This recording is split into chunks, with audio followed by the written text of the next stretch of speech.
when a billionaire CEO secretly spelled out help, gun, bomb in sign language beneath a dinner table. Only one person in the entire restaurant understood his silent scream, a shy waitress who spent her life invisible to the world. What she didn't know was that saving him would drag her into a nightmare of corporate corruption, fake rescuers, and a hostage situation where the real bomb wasn't the one strapped to the madman's chest. Before you find out if she survives, hit that like button and drop a comment with your city so I can see how far this story travels. Now, let's begin. The rain hit Chicago like God was trying to wash something dirty off the streets. Nathan Cole stood under the green awning of Vertice Steakhouse, water hammering the fabric above his head, and wondered if his son would remember him as anything other than a liar. He was 32 years old. He owned 17 properties across 3 continents. His aerospace company had just secured a defense contract worth $1.3 billion. And tonight, he was about to sit down for dinner with a man who might kill him. Nathan adjusted his tie. Italian silk probably cost more than most people made in a month, and pushed through the brass-handled door into warmth and low lighting. The maitre d' recognized him immediately. "Mr. Cole, your guest has already arrived. Booth 7, as requested." "Thank you, Marcus." The restaurant smelled like seared meat and old money. Vertice was the kind of place where senators ate beside hedge fund managers, where deals got made over 18-ounce ribeyes and bottles of wine that cost 4 figures. The walls were dark wood paneling. The lighting was deliberately dim. Privacy was the main thing you paid for here, even more than the food. Nathan walked past tables of men in suits and women in dresses that probably came from New York or Paris. Nobody looked up. That was the other thing about places like this. Everyone pretended not to notice anyone else, even when they absolutely did. Booth 7 was in its back corner. The man sitting there looked nothing like the photo Nathan had been sent. Victor Graves was supposed to be 47, but he looked 60. His face was hollow. His eyes had the jumpy quality of someone who hadn't slept right in weeks. He wore a trench coat despite being indoors, and when Nathan slid into the booth across from him, he caught a smell. Not quite body odor, but something close. Desperation, maybe. Fear. "Mr. Graves, you came." Victor's voice shook slightly. "I wasn't sure you would. You said you had information about the Talon 9 project. That's not something I ignore." Victor glanced around the restaurant like he expected someone to be watching. "They're going to kill me. You know that, right? The second I go public with what I know, I'm dead." Nathan kept his expression neutral. He'd spent years learning how to control his face during negotiations, how to never let anyone see what he was actually thinking. If you're concerned about safety, why meet in person? Why not just send the files? Because files can be dismissed. Deepfakes, people say. Fabrications. I need you to hear it from me. I need you to understand what your company did. A waitress appeared beside the table, young, maybe 30, with dark hair pulled back in a simple ponytail. She had the kind of face people probably didn't notice much, pleasant but unremarkable. She kept her eyes down when she spoke. "Good evening, gentlemen. Can I start you with something to drink?" Nathan ordered scotch. Victor asked for water, his hands trembling slightly as he spoke. The waitress nodded and disappeared without making eye contact. When she was gone, Victor leaned forward. The Talon 9 guidance system has a fundamental flaw in its thermal shielding. Under sustained combat conditions, the processors overheat. The system crashes. I reported it 8 months ago. I was told to bury the report. Nathan's jaw tightened. "That's impossible. We ran full diagnostic testing, simulated conditions. Not real combat scenarios. The military hasn't deployed them yet, but when they do, people are going to die. Pilots, civilians, and your company knows. If what you're saying is true, if..." Victor's voice rose slightly, then dropped when he noticed people at nearby tables glancing over. "I have documentation. Test results your executives deleted. Emails proving they knew. I was the lead engineer on that project for 3 years. I know what I'm talking about." The waitress returned with their drinks, moving quietly, efficiently. Nathan barely noticed her. His mind was racing through implications, legal exposure, what this would mean for the company if it went public. Victor took a shaky sip of water. "I gave them chances to fix it. Multiple chances. They threatened my career, my family. So I'm giving you one chance to do the right thing before I go to the press. Nathan picked up his scotch but didn't drink. What do you want? I want you to ground the Talon 9 fleet. Issue a recall. Fix the problem. That would cost... I know what it would cost. I also know what it costs when a fighter jet crashes because its guidance system failed. I've done the math on that too. Nathan set down his glass. Mr. Graves, you're asking me to potentially destroy a billion-dollar contract based on allegations from a disgruntled former employee. Oh, former. I was fired 2 weeks ago, escorted out by security. They said I was unstable. Victor's laugh was bitter. They're probably right about that now. Something in his tone made Nathan look at him more carefully. The man's hands were shaking worse now. There was sweat on his forehead despite the restaurant's cool temperature. Are you all right? Victor reached inside his trench coat. Nathan's entire body went rigid. When Victor's hand emerged, it was holding a phone. He placed it on the table between them. I'm going to show you the files. Then you're going to make a choice. But Nathan wasn't looking at the phone anymore. He was looking at what he'd glimpsed when Victor opened his coat. Wires, a small electronic device taped to the man's chest, what looked like blocks of something wrapped in plastic. His throat went dry. Victor saw where he was looking and smiled sadly. Now I have your attention. Nathan's mind went blank, then flooded with panic. He thought about his son. Cameron was 7 years old. He liked dinosaurs and hated broccoli, and still sometimes crawled into Nathan's bed when he had nightmares. Who would take care of him if... Don't. Victor's voice was quiet but firm. Don't call for help. Don't make a scene. Just look at the files. Nathan's hands had dropped below the table. His heart hammered against his ribs. He couldn't breathe right.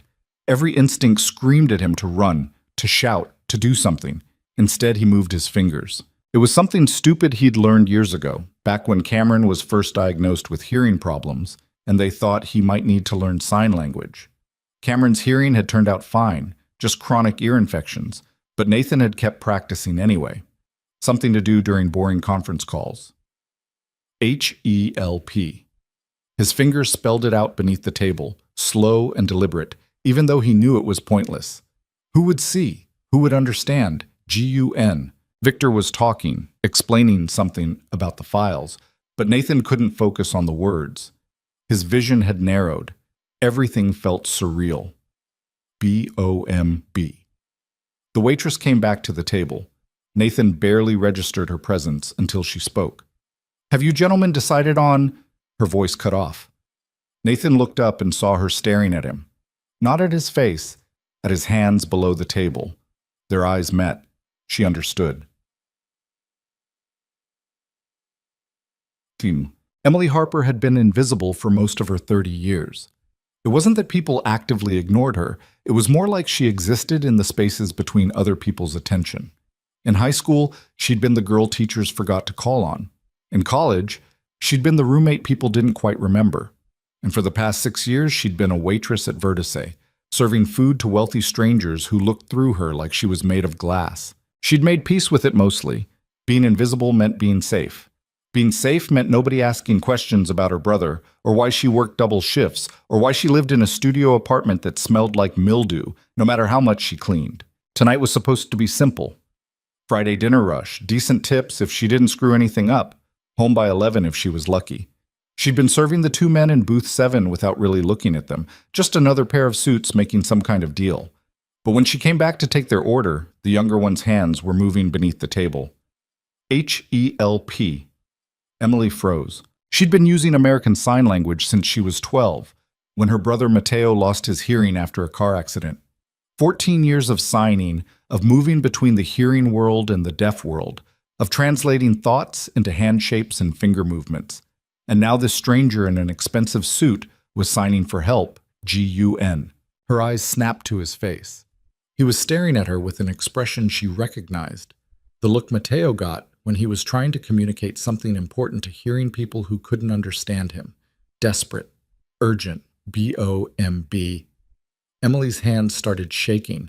The notepad she was holding suddenly felt like it weighed 50 pounds. Have you gentlemen decided on...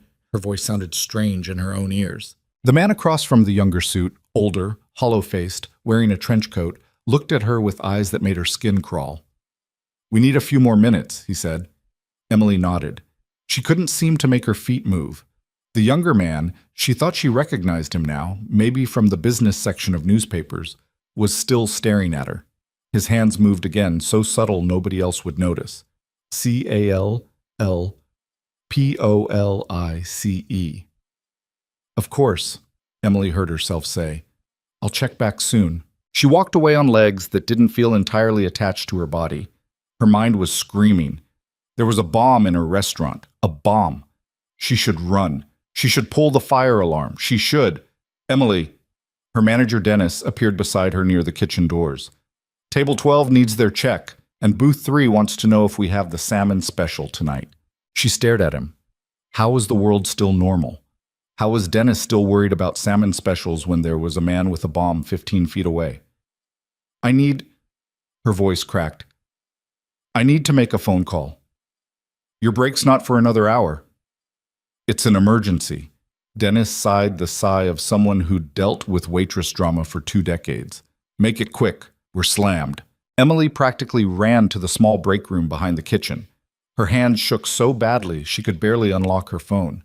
She dialed 911. "911, what's your emergency?"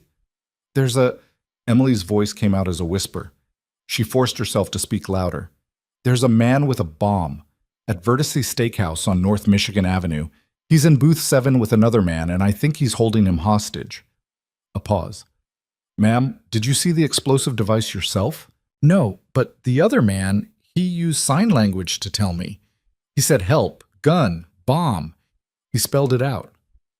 "Can you describe the suspect?" Emily's mind went blank. What had he looked like? Older, maybe late 40s, wearing a trench coat. He's sitting across from a younger man in a suit. "Is anyone in immediate danger?" "I don't know. They're just sitting there, talking. But the younger man was terrified. I could see it." "Okay, ma'am. I need you to stay calm. Officers are being dispatched to your location. Can you safely evacuate the building?" Emily thought about the 50 or so people in the dining room, the couples celebrating anniversaries, the business people making deals, the kitchen staff who barely spoke English and couldn't afford to lose a night's pay. "If I try to evacuate, he'll know something's wrong. He might—" "Ma'am, your safety is the priority. Find a way to leave the building." "I can't." Emily realized it was true even as she said it. "There are too many people. If he panics—" "Ma'am, just send help, please, quickly." She hung up before the dispatcher could argue. Her whole body was shaking now. She thought about Matteo, about how she was supposed to pick him up from his job at the grocery store at 11:30, about how she'd promised to help him study for his community college exam this weekend. She couldn't fall apart. Not yet. Emily splashed cold water on her face and went back out to the dining room. Booth 7 looked exactly the same. The 2 men were still talking, heads bent close together. If you didn't know what to look for, you'd think it was just another business meeting. But Emily knew what to look for now. She saw the tension in the younger man's shoulders, the way his eyes tracked every person who walked past their booth, the way the older man's hand stayed inside his coat. She approached the table with a glass of water she didn't remember filling. "Everything all right here, gentlemen?" The older man smiled at her. It didn't reach his eyes. "Fine. We're not quite ready to order yet." "No rush." Emily set down the water. Her hands had stopped shaking, which surprised her. "Take your time." As she turned to leave, the younger man's voice stopped her. "Miss?" She looked back. "What's your name?" It was such a strange question in that moment that Emily almost didn't answer. "Emily." He nodded slowly, like her name meant something. "Thank you, Emily." She had no idea what he was thanking her for. For understanding? For calling the police? For not screaming? "You're welcome," she said, and walked away. The next 20 minutes were the longest of Emily's life. She served other tables on autopilot, her body going through the motions while her mind stayed locked on booth 7. She kept expecting police to burst through the doors. She kept expecting the older man to stand up and start making demands. She kept expecting the bomb to go off. None of it happened. The restaurant continued its normal Friday evening rhythm. People ate expensive steaks, they drank expensive wine, they laughed at jokes Emily couldn't hear. And in booth 7, 2 men sat across from each other, one terrified and one desperate, and nobody else noticed. Emily was refilling water glasses at table 9 when she saw the first police car pull up outside. No lights, no sirens, just a quiet arrival. Then another car, and another. Within 5 minutes, there were at least 8 police vehicles surrounding the building. Emily watched through the restaurant's tall windows as officers took positions as what looked like a SWAT team assembled half a block away. The other diners started to notice. Conversations dropped. People stood up to look outside. "What's going on?" someone asked. "Is that the police?" Dennis appeared beside Emily, his face pale. "Did you call them?" Before she could answer, the older man in booth 7 stood up. He didn't say anything at first. He just stood there, one hand inside his coat, looking around the restaurant with an expression Emily would remember for the rest of her life. Not anger, exactly. Something sadder than that. Something that looked like grief. Then he spoke, his voice cutting through the confused murmur of the dining room. "Nobody leaves." For a second, nobody moved. It was like the restaurant had forgotten how to breathe. Then someone near the door tried to run. Victor Graves pulled his hand out of his coat. He was holding something small and black. A detonator, Emily realized with absolute certainty. Her whole body went cold. "I said nobody leaves." His voice was louder now, shaking with something that might have been fear or rage or both. "Lock the doors, now, or I press this button and we all die." That's when the screaming started. People scrambled away from booth 7, knocking over chairs and wine glasses. A woman in a red dress fell and someone stepped on her hand. The sound of breaking glass mixed with shouts and crying. "Everybody calm down," Victor's voice cracked. "Just calm down and nobody has to get hurt." Dennis ran toward the front door, probably trying to reach the locks, or maybe just trying to escape. Emily couldn't tell. Her eyes were locked on Nathan Cole, who was still sitting in the booth, his face white as paper. Their eyes met across the chaos. He signed something quickly, hands moving in small, tight gestures. NOTSAFE. POLICENOTSAFE. What did that mean? The police weren't safe? That didn't make sense. Outside, she could see officers taking cover behind their vehicles. A voice came through a megaphone, tinny and distant. "This is the Chicago Police Department. We have the building surrounded. Release the hostages." And Victor Graves laughed. It was a horrible sound, half sob and half laugh.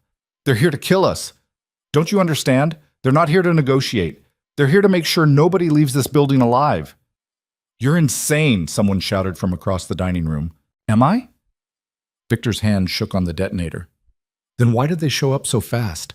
Why are there snipers on the building across the street? This isn't a rescue. This is a cleanup."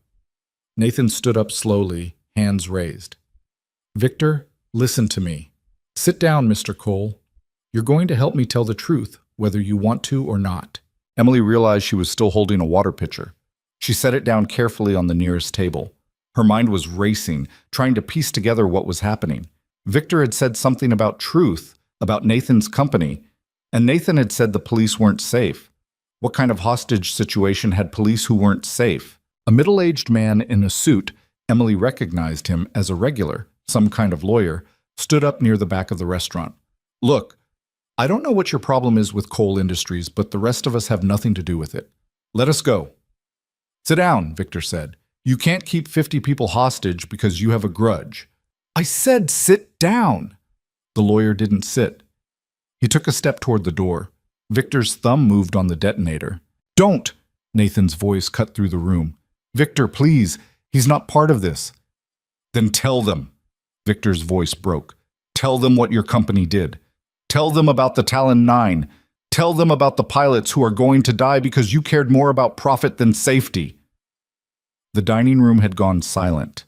Emily could hear someone crying softly near the windows. Nathan's hands were still raised. He looked at the faces staring at him. Wealthy, successful people who probably thought the worst thing that could happen tonight was an overcooked steak. Now they were hostages in a situation they couldn't begin to understand. "It's true," Nathan said quietly. "My company manufactured a guidance system for military aircraft. We knew there were problems. We covered them up." Shocked silence. "That's it?" Victor's voice rose to a shout. "That's all you're going to say? Your company sold defective equipment to the United States military, Equipment that will get people killed. And you're going to summarize it in 2 sentences? What do you want me to say? I want you to tell them why. Victor was crying now, tears streaming down his hollow face. Tell them how you threatened my family when I tried to report it. Tell them how you destroyed my career. Tell them. The windows exploded. Emily didn't understand what was happening at first. There was breaking glass and smoke and people screaming louder than before. Dark shapes moved through the smoke, men in tactical gear moving fast and low. She thought, rescue, finally. But then she saw Nathan's face. He wasn't relieved, he was horrified. And she remembered what he'd signed. Police not safe. The tactical team wasn't moving like rescuers. They were moving like hunters. Emily didn't think. She just moved. She grabbed the nearest table, heavy wood, the kind they charged extra for in places like this, and flipped it on its side. Plates and glasses crashed to the floor. She dropped behind it just as the first gunshot cracked through the air. Someone nearby shrieked. More gunshots, these ones different, muffled like they were coming from weapons with silencers. Through the smoke and chaos, Emily saw Nathan dive away from booth 7 just as bullets punched through the leather upholstery where he'd been sitting. Victor Graves stumbled backward, his hand still clutching the detonator. The tactical team wasn't trying to rescue anyone. They were trying to kill everyone. Emily's mind couldn't process it. Police didn't do this. SWAT teams were supposed to save hostages, not murder them. But the evidence was right in front of her. Men in police gear systematically firing into the crowd of terrified people who had nowhere to run. Someone crashed into her hiding spot, a woman in her 50s, blood streaming from a cut on her forehead. What's happening? Why are they shooting? I don't know, Emily said, which was true and not true at the same time. More gunshots. The sound of bodies hitting the floor. Screaming that seemed to come from everywhere and nowhere. Through the overturned table's legs, Emily saw Nathan crawling across broken glass toward Victor, who had fallen near the booth. The older man was clutching his shoulder, blood seeping between his fingers. "The detonator!" One of the tactical team members shouted. "Get the detonator!" 2 of them moved toward Victor. Nathan got there first. Emily watched him grab the small black device from Victor's shaking hand. For a second, the whole room seemed to freeze. The tactical team, the hostages, everyone, all staring at the billionaire CEO now holding the trigger to a bomb. Nathan's voice rang out, clear and commanding despite the chaos. "Everyone stop, or I press it." The tactical team leader, at least Emily assumed he was the leader based on the extra patches on his gear, lowered his weapon slightly. "Mr. Cole, put down the device." "You're not here to rescue anyone. You're here to kill witnesses." "Sir, you're in shock. We're here to help." "Then why are you using silenced weapons? Why did you shoot first?" Nathan's hand was steady on the detonator. "Who sent you?" The team leader didn't answer. Nathan turned to face the room full of terrified hostages. "These men don't work for the Chicago Police Department. They work for people who want everyone in this room dead before Victor Graves can expose the truth about the Talon 9 project." "He's delusional," the team leader said calmly. "He's been conspiring with a known terrorist. We have evidence." "Show me your credentials," Nathan interrupted. "Your real credentials, not the fake SWAT gear." The team leader smiled. It was a terrible smile, empty of anything human. "Mr. Cole, you're making this harder than it needs to be." He raised his weapon. Emily didn't think. There was no time to think. She grabbed a plate from the floor, heavy white ceramic, and threw it as hard as she could. It hit the team leader in the side of the head with a solid crack. He stumbled, his shot going wide. For about half a second, everyone in the room stared at Emily Harper, the invisible waitress who'd just attacked an armed man. Then all hell broke loose again. The tactical team opened fire on Nathan's position. He dove behind the bar, still clutching the detonator. Victor Graves dragged himself under a table, leaving a trail of blood. Hostages scattered in every direction, looking for cover that didn't exist. Emily ran. She didn't have a plan. She just knew she had to move. She ducked behind an overturned table, then scrambled toward the kitchen. Bullets followed her, punching holes in the walls above her head. The kitchen doors burst open and Dennis appeared, his face sheet white. "What the hell is—" "Get down!" Emily tackled him back through the doors just as more bullets shredded the space where he'd been standing. They landed in a heap on the kitchen's tile floor. Around them, the cooking staff was huddled behind industrial refrigerators and prep tables, their eyes wide with terror. "We have to get out," Dennis gasped. "The back exit. They'll have it covered." Emily didn't know how she knew this, but she was certain. This isn't a random attack. They planned this. Then what do we do? Emily had no idea. She was a waitress. She served food and smiled at customers and went home to her tiny apartment. She wasn't equipped to handle tactical teams and bombs and corporate conspiracies. But then she thought about Nathan Cole signing desperately beneath the table. She thought about Victor Graves, bleeding out in the dining room because he'd tried to expose the truth. She thought about all the innocent people who'd just come here for dinner and were now caught in something they didn't understand. Someone had to do something. The something, apparently, was her. "Stay here," she told Dennis. "Keep everyone quiet and hidden." "Where are you going?" Emily didn't answer. She was already moving back toward the dining room, low and fast. The scene that greeted her was like something from a nightmare. Overturned tables, broken glass everywhere, at least a dozen bodies on the floor. She couldn't tell if they were dead or just hiding. The tactical team had spread out across the room, methodically checking hiding spots and firing at anything that moved. And in the center of it all, behind the mahogany bar, Nathan Cole held the detonator like it was the only thing keeping the world from ending. Maybe it was. Emily crawled toward the bar, using overturned furniture as cover. A bullet pinged off a metal chair leg inches from her head. She bit back a scream and kept moving. She made it to the bar and pulled herself up beside Nathan. He looked at her like she was insane. "What are you doing?" he hissed. "I don't know," Emily admitted. "Is that thing real?" "What?" "The bomb. Is it actually real or was Victor bluffing?" Nathan blinked. I don't know. I didn't think to check." Despite everything, Emily almost laughed. Here they were, hiding behind a bar while fake police tried to kill them, and neither of them knew if the bomb that was supposedly keeping everyone alive was actually functional. "Victor," Nathan called out. "Victor, is the device real?" No answer. Emily peered over the bar.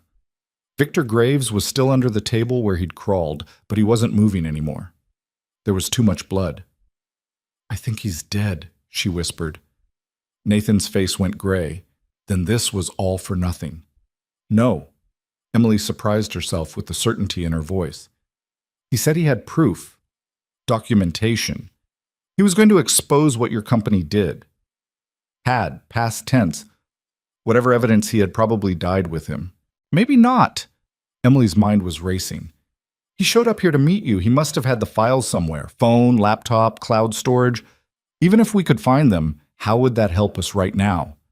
Emily didn't have an answer for that. The tactical team leader's voice rang out across the ruined restaurant. "Mr. Cole, you can't win this. Surrender the device and we'll let the other hostages go." "You're going to kill everyone anyway," Nathan shouted back. "Not if you cooperate." "Why should I believe you?" "Because right now you're holding the only leverage you have. Once you realize that device isn't real, and you will realize it, you'll have nothing. Make a deal while you still can." Nathan looked at Emily.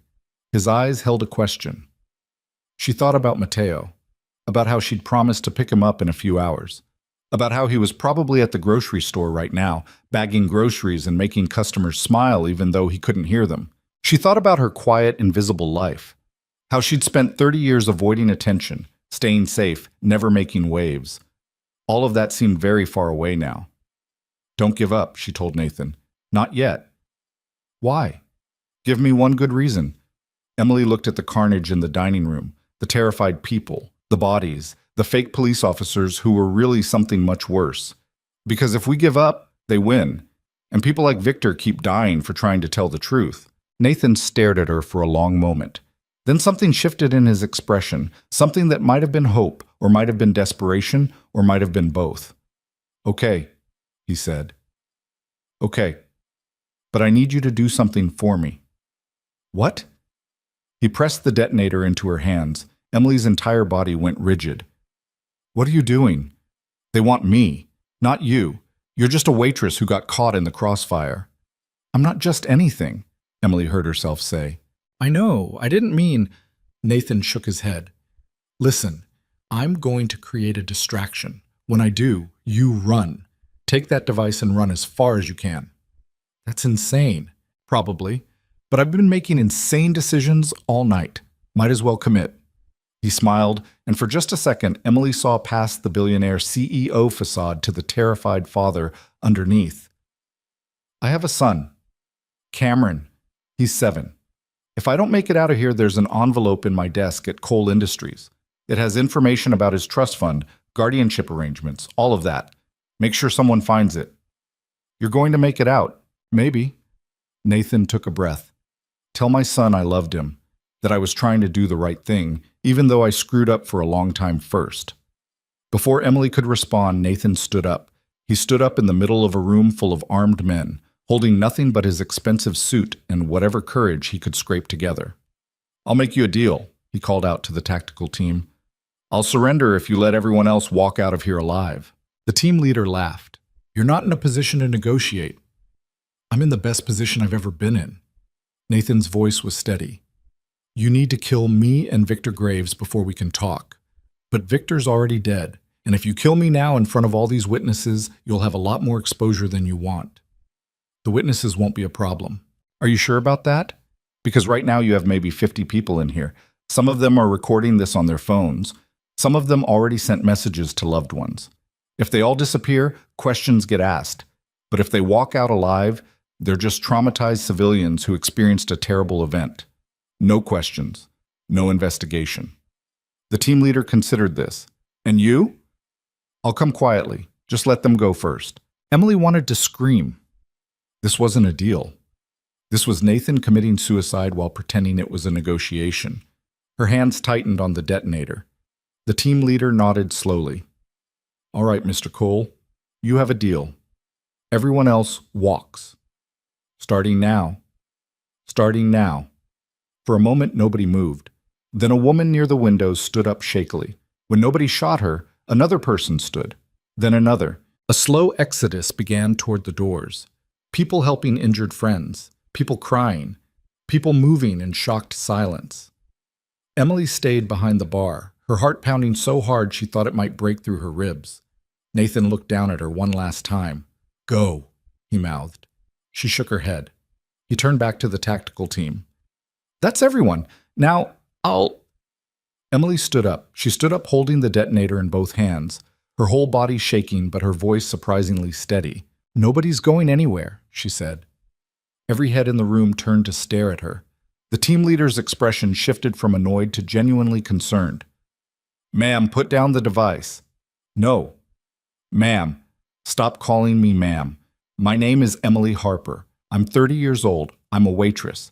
And I'm the one holding the trigger now, so everybody's going to shut up and listen. The silence that followed was so complete, Emily could hear her own heartbeat. She had no idea what she was doing. No plan, no backup.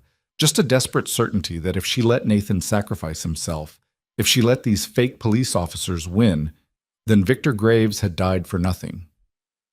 Here's what's going to happen, Emily heard herself say, her voice sounding strange and distant. Everyone, and I mean everyone, is going to walk out those doors. The hostages. Mr. Cole, me, all of us. That's not going to work, the team leader said calmly. Why not? Because that device isn't real. Victor Graves was bluffing. Prove it. The team leader smiled. You prove it. Press the button. Emily's thumb hovered over the trigger. Her entire body was screaming at her not to press it. Every survival instinct she had was begging her to put it down and run. But something Victor had said echoed in her mind. Tell them the truth. She thought about Matteo, about all the times hearing people had dismissed him or ignored him because communicating was hard. About how the world was set up for people who could hear, and everyone else had to fight just to be acknowledged. She thought about being invisible for 30 years. She was done being invisible. This device might be fake, Emily said loudly. Or it might be real. You want to find out? Keep threatening us. Keep trying to kill witnesses. Keep covering up the truth about the Talon 9 project. She looked directly at the nearest camera, some wealthy person's phone still recording from beneath an overturned table. Or you can let us walk out, and the whole world can hear what really happened here tonight. The team leader's smile faded. You're making a mistake. I've been making mistakes my whole life. At least this one might actually matter. And then, because she had no idea what else to do, Emily Harper, invisible waitress, deaf kid's sister, woman who'd spent 30 years avoiding conflict, started walking toward the door. She walked slowly, the detonator held in front of her like a shield, expecting any second to feel bullets in her back. Nathan fell in step beside her. "You're insane," he whispered. "I know," she whispered back. Behind them, the tactical team didn't move. They didn't lower their weapons, but they didn't fire either. The remaining hostages followed Emily and Nathan in a shuffling, terrified mass. Nobody spoke. The only sound was broken glass crunching under their feet. Emily reached the door, put her hand on the handle. The night air beyond smelled like rain and freedom. She looked back at the tactical team leader one last time. "Tell whoever sent you," she said, "that the truth doesn't die just because you kill the people trying to tell it." Then she pushed open the door and stepped out into the Chicago night, still holding the detonator, still terrified, still completely unsure if she was about to die or about to live, or about to somehow change everything. The rain was still falling. Police cars, real ones this time, she hoped, surrounded the building. News vans were pulling up. Cameras were everywhere. And standing in the middle of it all, shaking like a leaf but still standing, was Emily Harper. For the first time in her life, she was impossible to ignore. The flashbulb started the second Emily's feet hit the sidewalk. She stumbled, nearly dropping the detonator, and someone's hand, Nathan's hand, caught her elbow to steady her. The rain had gotten worse. It soaked through her work uniform in seconds, plastering her hair to her face. Around them, a wall of sound rose up, shouted questions from reporters, barked orders from police, sirens wailing in the distance. Miss, can you tell us what happened in there? Mr. Cole, is it true you were working with the hostage taker? Are there casualties? How many people were injured?" Emily couldn't process any of it. Her entire body was shaking so hard her teeth chattered. She was still holding the detonator. Why was she still holding it? She should put it down. She should... "Emily." Nathan's voice cut through the noise. "We need to move. Now." She looked at him blankly. Move where? There were police everywhere, news cameras, crowds of people. Where were they supposed to go? A woman in a police uniform approached them, hands raised in what was probably meant to be a calming gesture. "Sir, ma'am, I need you to slowly put down the device and step away from—" "No." The word came out of Emily's mouth before she'd thought about it. The officer stopped. "Ma'am, I understand you've been through a trauma, but I need you to—" "How do we know you're real?" Nathan interrupted. "How do we know you're not with the people who just tried to kill everyone inside?" The officer's expression shifted from concerned to confused. "Sir, I don't understand what you're—" "The tactical team that came through the windows." Nathan's voice was getting louder, taking on an edge of hysteria. "They had police gear, they looked exactly like you, and they were executing hostages." A ripple went through the crowd of officers surrounding them. Expressions changed. Hands moved closer to weapons. A man in a suit pushed his way through, older, gray-haired, with the kind of face that had seen too much. He held up a badge. "I'm Detective Mark Rashford, Chicago PD. Mr. Cole, Miss Harper, I need you both to remain calm and cooperate with—" "Prove you're real," Emily heard herself say. Her voice sounded strange, detached. "Prove you're actually Chicago PD and not corporate killers in costumes." Detective Rashford's eyebrows rose. "Corporate killers?" "They work for Cole Industries," Nathan said, "or the board members, or whoever wants to bury the Talon 9 scandal badly enough to murder 50 people. The detective looked at Nathan for a long moment. Then he pulled out his phone and held it up so they could see the screen. "This is the Chicago PD database. Here's my badge number, my service record, my supervisor's contact information. You want to verify it? Call the number. Ask for Captain Morrison. She'll confirm who I am." Emily stared at the phone. It could be fake. Everything could be fake. How were they supposed to trust anyone? But then she saw something that made her decision for her. Past the police line, maybe 30 yards away, there was a black SUV with tinted windows. And standing beside it, partially hidden by shadows, was one of the men from the tactical team. She recognized the way he stood, the shape of his gear. He was just standing there, watching. "They're here," Emily whispered. "Right there. The ones who tried to kill us." Detective Rashford followed her gaze. His expression went hard. "Where?" "Black SUV, 3 o'clock." The detective turned, squinting through the rain.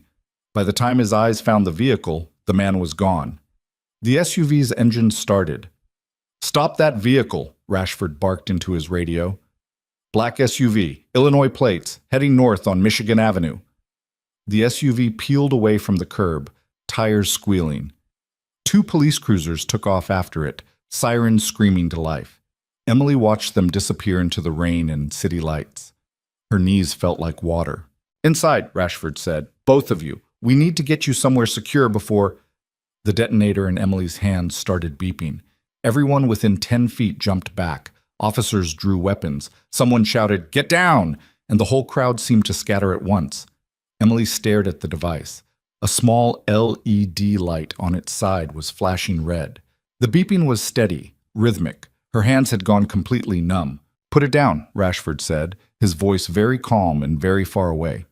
"Miss Harper, I need you to set the device on the ground and step away." I can't."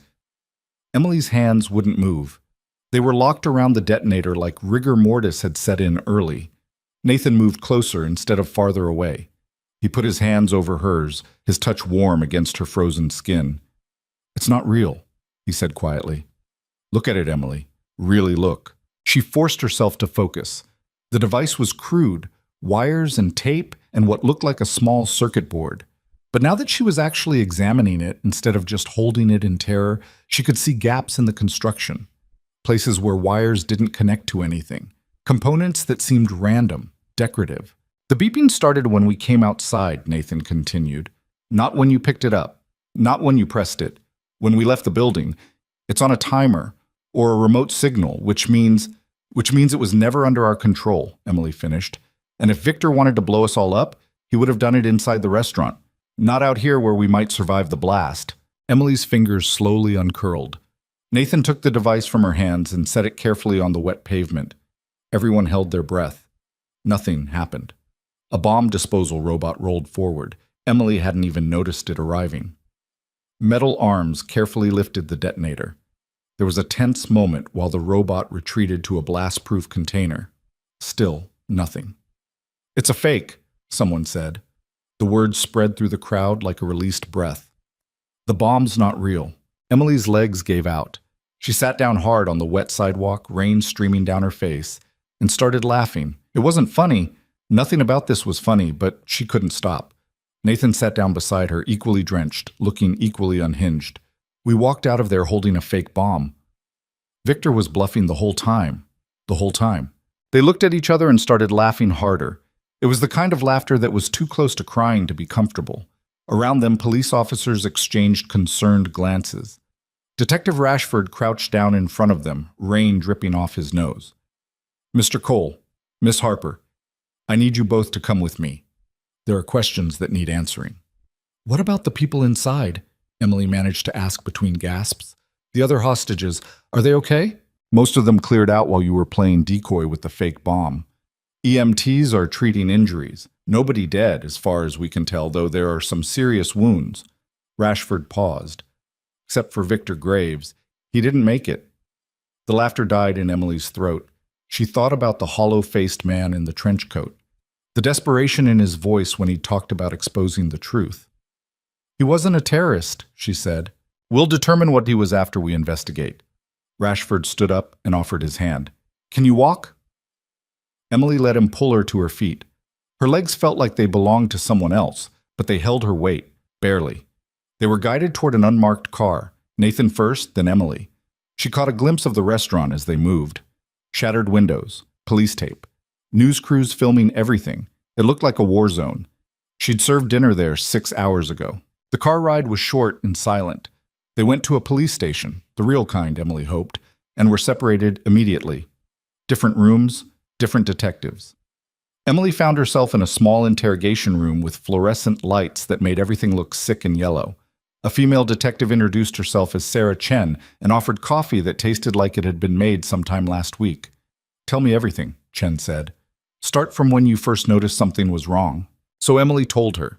The sign language, the bomb threat, the 911 call, the fake tactical team. All of it spilled out in a jumbled rush that probably didn't make much sense, but Chen just kept nodding and taking notes. "And you had no prior relationship with Nathan Cole?" "I didn't even know who he was until tonight. I mean, I recognized the name from the news, but I'd never met him. What about Victor Graves? Never seen him before in my life. Chen tapped her pen against her notepad. Here's what I'm struggling with, Miss Harper. You're a waitress. You have no security training, no law enforcement background. But tonight you managed to outsmart a team of armed professionals and walk 50 hostages out of an active crisis situation. Emily blinked. I didn't outsmart anyone. I didn't know what else to do. Most people would have run. I tried to run. I ended up behind the bar with a fake bomb instead. Why didn't you leave when you had the chance? When the hostages were evacuating? Emily thought about that. Because Nathan was going to surrender himself, and those men were going to kill him, and it felt wrong to just let that happen. Even though you didn't know him. I didn't have to know him. He was a person. They were going to kill a person. Chen studied her for a moment. You're either very brave or very foolish. Can't I be both? A knock on the door interrupted them. Another detective poked his head in and gestured for Chen to step outside. Emily was left alone with her terrible coffee and her thoughts. She checked the clock on the wall. Almost midnight. Mateo's shift at the grocery store ended at 11:30. He was probably waiting for her. Probably worried. She didn't have her phone. It was somewhere in the restaurant, either destroyed or confiscated as evidence. The door opened again. Chen came back in, but her expression had changed. She looked uncomfortable. Miss Harper, I need to ask you something, and I need you to be completely honest. Okay. Did Nathan Cole offer you money? Make any kind of deal with you? What? No, why would... Because we just got word from the FBI. They're taking over the investigation, and they're very interested in the relationship between you and Mr. Cole. There is no relationship. I told you. I met him tonight. Then why did he transfer $50,000 into your bank account 20 minutes ago? Emily's brain short-circuited. He what? Chen slid a printout across the table. Bank transfer confirmation. Sender, Nathan Cole. Recipient, Emily Harper. Amount, $50,000. I didn't ask for this. I don't want this. Then why did he send it? I have no idea. But even as she said it, Emily understood. Nathan was trying to protect her, or pay her off, or both. $50,000 was nothing to a billionaire, but to Emily it was more money than she'd make in 2 years of serving overpriced steaks to people who didn't see her. It was also deeply suspicious. I want to give it back, Emily said quickly. Whatever he's trying to do, I'm not part of it. Chen leaned back in her chair. Here's the problem, Miss Harper. From the FBI's perspective, this looks like payment for services rendered. They're going to want to know what those services were. I helped him escape a hostage situation. That's it. Did he tell you anything about the Talon 9 project? About the alleged defects Victor Graves mentioned? No, we were kind of busy not dying. Did he ask you to say anything specific to the police, to the media? He told me about his son. That's it. He wanted me to make sure someone found information about his son's trust fund if he didn't survive. Emily's voice cracked slightly. He thought he was going to die. Chen's expression softened just slightly. I believe you, Miss Harper. I do. But the FBI has a different priority here. They're less interested in the hostage situation and more interested in what Nathan Cole knew about the defense contract fraud. So ask him. We can't. He lawyered up the second we separated you two. Hasn't said a word since. Emily wanted to laugh again, but it would have come out wrong. So you think I'm going to tell you what he won't? I think you might tell us what you know without realizing it's important. I don't know anything. Then this conversation shouldn't take much longer. Chen opened her notepad again. Tell me about Victor Graves. What exactly did he say about the Talon 9 guidance system? They went over it again, and again, and again. Every word Victor had spoken, every detail Emily could remember. By the time they finished, it was almost 2 in the morning and Emily's head was pounding. Can I go home now? She asked. Chen hesitated. There are reporters outside, a lot of them. You might want to wait until... I don't care about reporters.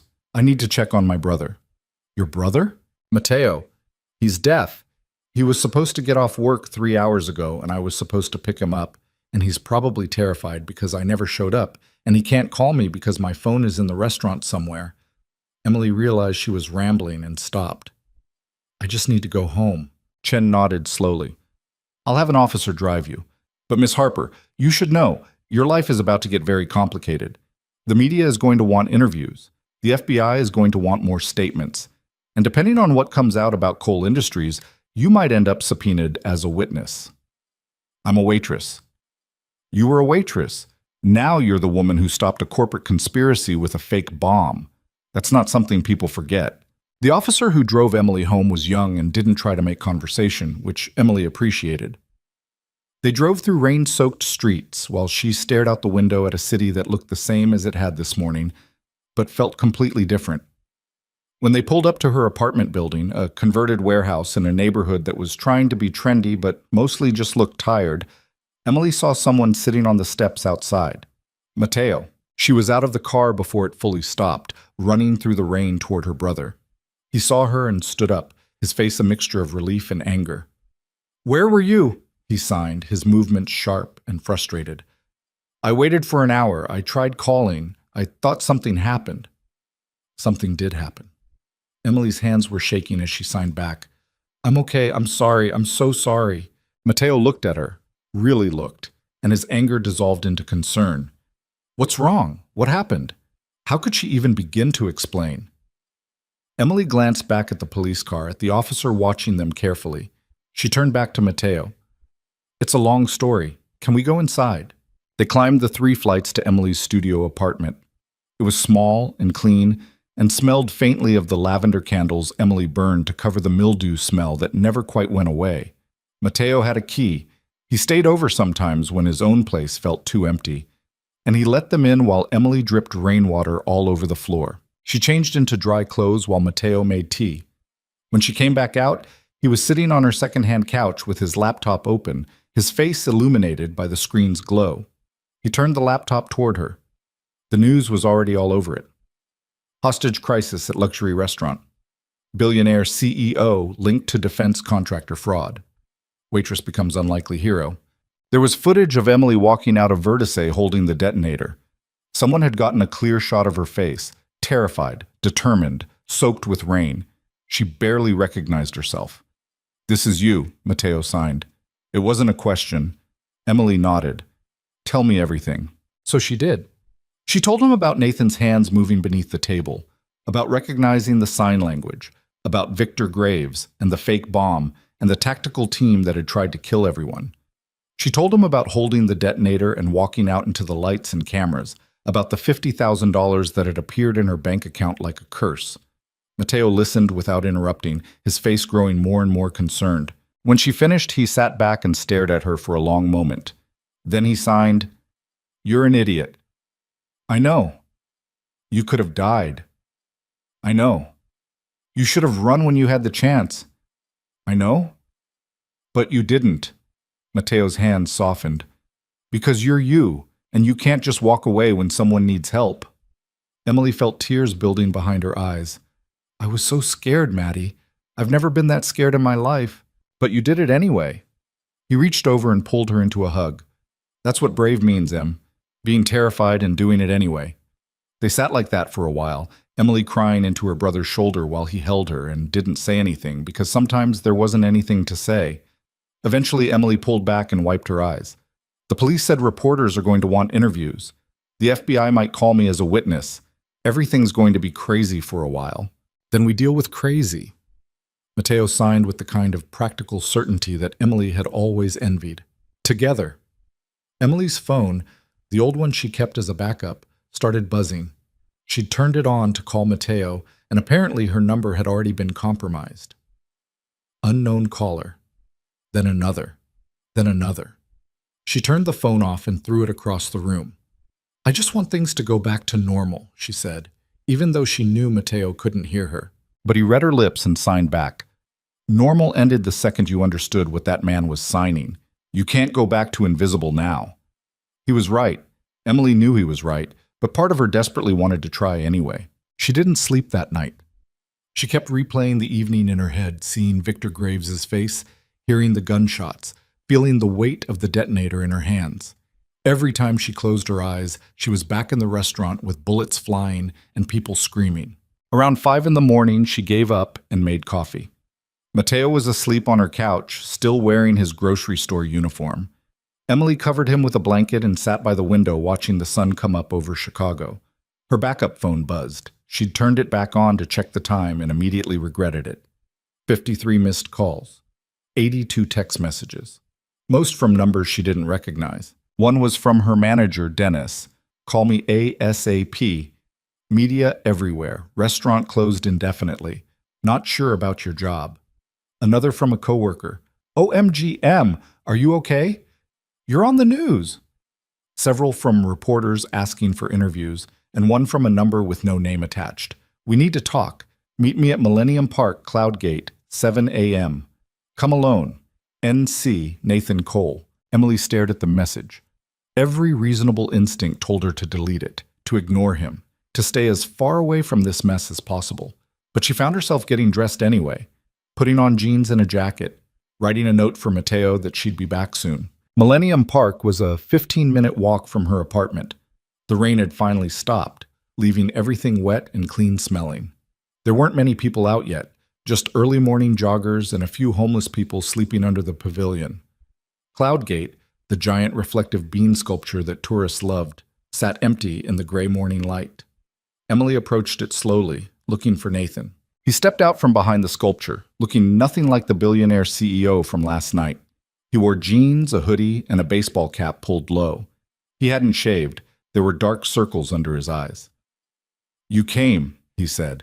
You transferred $50,000 into my account without asking. I know. I'm sorry. I wanted to do something, to thank you. You could have said thank you. That's free. Nathan smiled slightly. I'm not great at simple solutions. They stood there awkwardly for a moment. Emily shoved her hands in her pockets. The FBI thinks I'm working with you, she said. They think the money is payment for something. I'll explain it was a gift. Gratitude for saving my life. That doesn't make it better. That makes it look like hush money. Then I'll return it. Whatever you want. Emily kicked at a puddle. What I want is to understand what's actually happening. Victor Graves said your company covered up defects in a military contract. He said people were going to die. Was he telling the truth? Nathan was quiet for a long time. When he finally spoke, his voice was barely above a whisper. Yes. The word hung in the air between them. The Talon 9 guidance system has a thermal regulation problem. Under sustained combat conditions, the processors overheat and crash. We knew about it 18 months ago. The board decided the cost of fixing it was too high. They buried the reports and fired the engineers who wouldn't stay quiet. Including Victor. Including Victor. Nathan's hands clenched. I voted against it, for whatever that's worth. But I didn't fight hard enough. I didn't go public. I just let it happen. Why? Because I was scared. Because going public meant destroying the company my father built. It meant losing billions in contracts. It meant ruining the lives of thousands of employees who had nothing to do with the fraud. He looked at her. And because I have a son who depends on me, and I didn't want to be the dad who went to prison for corporate whistleblowing. Emily thought about Cameron, the 7-year-old who liked dinosaurs and hated broccoli. Where is he now? With my ex-wife. She has custody. I get him every other weekend and Wednesday nights. Nathan's voice cracked slightly. I called her this morning to explain what's happening. She's already talking about filing for full custody, saying I'm unstable, dangerous. Are you? I don't know anymore. He sat down on one of the benches near the sculpture. Last night I was ready to die to protect those people. Today I'm not sure if I did it because it was right or because I wanted to feel like a hero instead of a coward. Emily sat down beside him. You can be both, you know, coward and hero. Most people are. Which one are you? I'm the idiot who picked up a bomb to save a billionaire she didn't know. I haven't figured out what category that falls into yet. They sat in silence for a while, watching joggers pass by and the city wake up around them. What happens now? Emily finally asked. The FBI is going to investigate coal industries. They'll find the buried reports eventually. Victor made sure of that. He uploaded everything to some kind of dead man switch before he came to the restaurant. If he didn't check in by midnight, the files went public. They're already out there? As of 1 hour ago. Nathan pulled out his phone and showed her. News articles were already breaking. Defense contractor fraud exposed. Coal industries covered up fatal defects. Whistleblower dies trying to reveal truth. Emily scanned the headlines, her stomach sinking. This is going to destroy your company. It should destroy my company. We killed Victor Graves to protect a lie. We were willing to let pilots die to protect our profit margins. Nathan's voice was hollow. I spent my whole life building something, and it turns out I built it on corpses. So fix it. How? I don't know. You're the billionaire CEO. Figure it out. Nathan laughed bitterly. I'm not going to be CEO much longer. The board is probably voting me out right now. Good. Then you'll have time to actually fix the problem instead of just managing it. He looked at her like she was speaking a foreign language. You don't understand how this works. Once you're out, you're out. No power, no influence, just another disgraced executive with a scandal following him around. Sounds like you'll finally have something in common with the rest of us. I'm trying to be serious here. So am I. Emily stood up. Victor Graves died trying to expose the truth. The least you can do is make sure his death mattered. Help the investigation. Testify against the board members who covered it up. Use whatever money and connections you have left to actually fix the problem instead of just feeling bad about it. And if I lose everything? Then you lose everything. Welcome to being human. Emily started walking away, then turned back. Also, take your money back. I don't want it. Find a charity or something. Emily, wait. What? Nathan stood there looking lost and young despite being a 32-year-old billionaire. Thank you for last night, for understanding what I was signing, for not running when you should have, for all of it. You already thanked me, remember? With the suspicious $50,000. I mean it, though. Emily softened slightly. I know, you're welcome. Now go be less of a coward. She walked away before he could respond, her hands shoved deep in her jacket pockets, her breath misting in the cold morning air. By the time she got back to her apartment, Matteo was awake and making breakfast. He took one look at her face and signed, Where were you? Meeting with Nathan Cole. The billionaire? Former billionaire, probably. He's about to lose everything. Good, Matteo signed. Rich people getting consequences. About time. Emily couldn't argue with that. The rest of the day passed in a blur. More calls from reporters. A visit from the FBI asking more questions. Her landlord calling to ask if the police showing up was going to be a regular thing. Dennis texting to say the restaurant definitely wouldn't reopen for at least a month, which meant no job and no income. By evening, Emily was exhausted and anxious and ready to crawl into bed and sleep for approximately 1,000 years. Instead, she turned on the news. The story was everywhere. Cable news, social media, international headlines, coal industry's stock had crashed. 3 board members had already resigned. The Department of Defense had suspended all contracts pending investigation. And there was Emily's face, over and over, walking out of the restaurant holding the detonator. Mystery waitress saves hostages. Unlikely hero emerges from corporate scandal. Her phone rang. Unknown number. She almost didn't answer, but something made her pick up. Miss Harper? A woman's voice, professional and crisp. My name is Jennifer Reeves. I'm a producer for 60 Minutes. We'd like to interview you about what happened last night. I'm not interested. We're prepared to offer compensation for your time. $5,000 for a 1-hour interview. Emily nearly dropped the phone. $5,000. That was almost 4 months' rent. I need to think about it. Of course, but I should mention, other networks are also reaching out. If you're going to tell your story, you might want to choose the platform carefully. We can promise fair representation and I said I'll think about it. Emily hung up. 3 more calls came in the next hour. Different networks, different amounts of money, all wanting the same thing, her story, her face, her 15 minutes of fame. Emily turned off her phone and sat on the couch next to Matteo, who was watching a movie with subtitles. They want to interview me, she signed when he paused it. They're offering money. How much? She told him. Matteo whistled silently. That's a lot of money, Em. I know. You could pay off your credit cards. Get a better apartment. Stop working double shifts. I know. So why do you look like someone just offered you poison? Emily thought about that. Because once I start talking to the media, I become part of the story. Not just someone who was there, but someone who's using it for attention, for money. It feels wrong. Is it though? You were there. You did help. Why shouldn't you get something out of it? Because Victor Graves is dead. And Nathan Cole is losing everything. And it feels weird to profit from a night that destroyed other people's lives. Mateo considered this. What would you do with the money if you took one of these interviews? Emily hadn't thought about it. She let herself imagine for a second, paying off debt, having savings, maybe taking a vacation. When was the last time she'd taken a vacation? But then she thought about something else. Something that had been forming in the back of her mind since she'd walked out of that restaurant. I'd want to do something that mattered, she signed slowly. Something that helped people like Victor, people who try to tell the truth and get destroyed for it.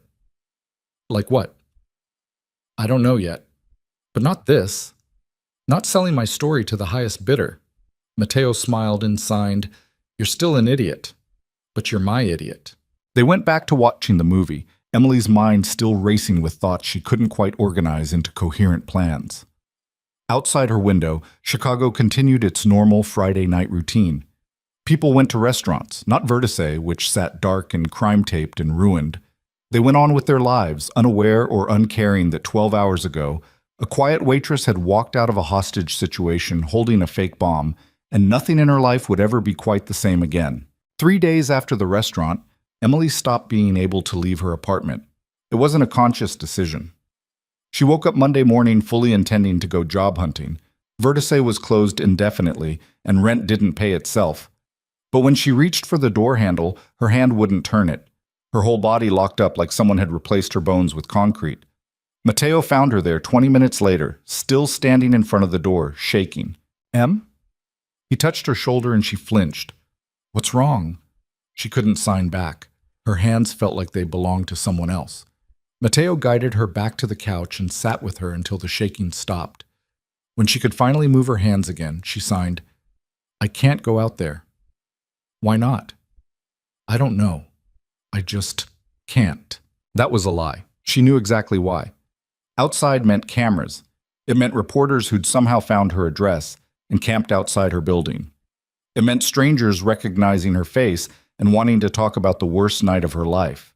It meant the possibility, however small, that the men from the tactical team might find her. The FBI had told her she wasn't in danger.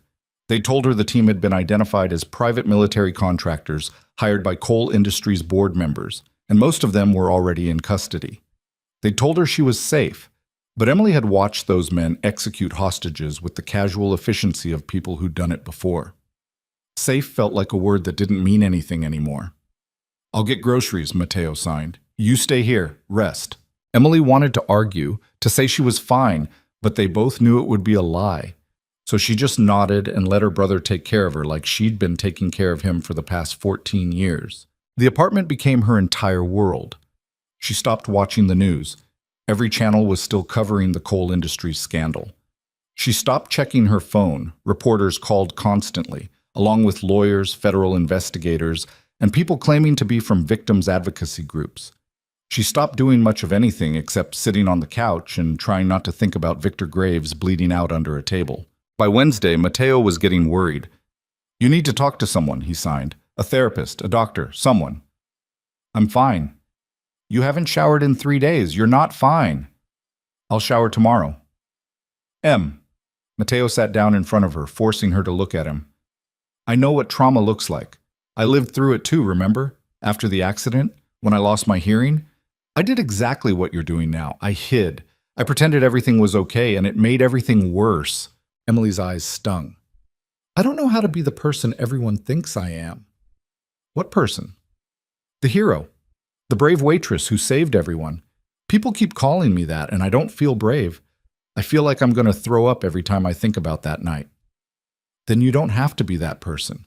You can just be Emily, the one who's scared and traumatized and trying to figure out what comes next. What does come next? Mateo shrugged. I don't know, but you can't figure it out from this couch. He was right. Emily knew he was right, but knowing something and doing something were very different things. That night she forced herself to shower. It was harder than it should have been. The water hitting her skin felt wrong somehow, too loud and too much. But she made it through, and afterward she felt marginally more human. She was drying her hair when someone knocked on the door. Emily froze.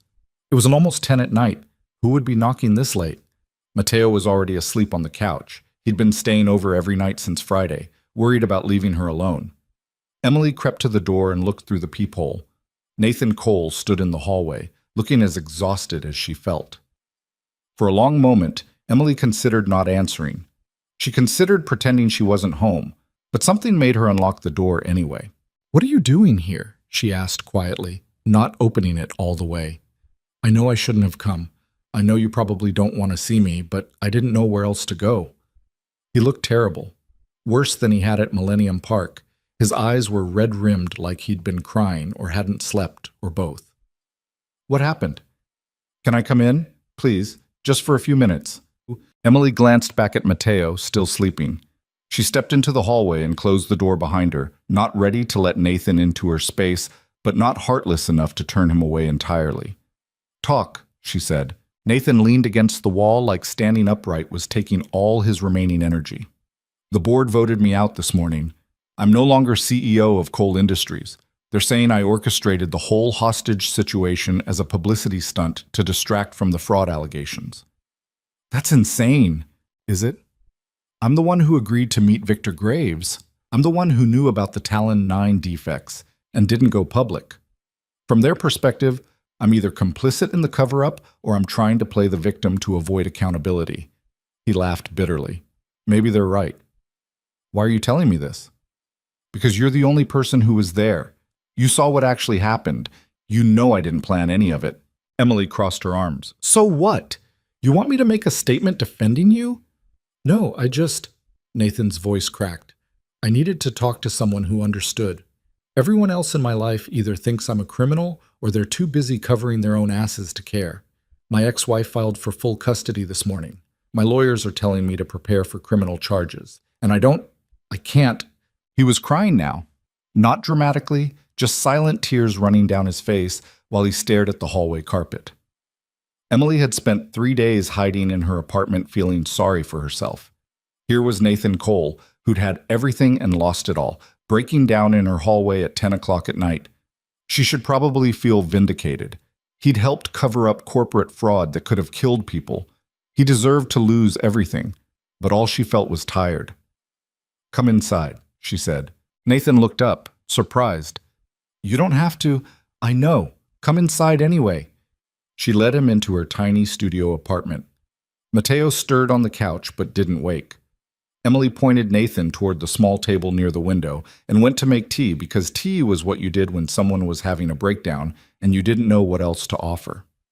They sat across from each other, steam rising from mismatched mugs, the silence stretching out between them. "I've been thinking about Victor," Nathan said finally. "About what he said in the restaurant. He told me I had chances to fix the problem and I didn't take them. He was right. So fix it now." "How? I don't have access to company files anymore. I don't have authority to issue recalls or ground the Talon 9 fleet. I'm just..." He gestured vaguely at himself. "Nobody. You're not nobody. You're a witness.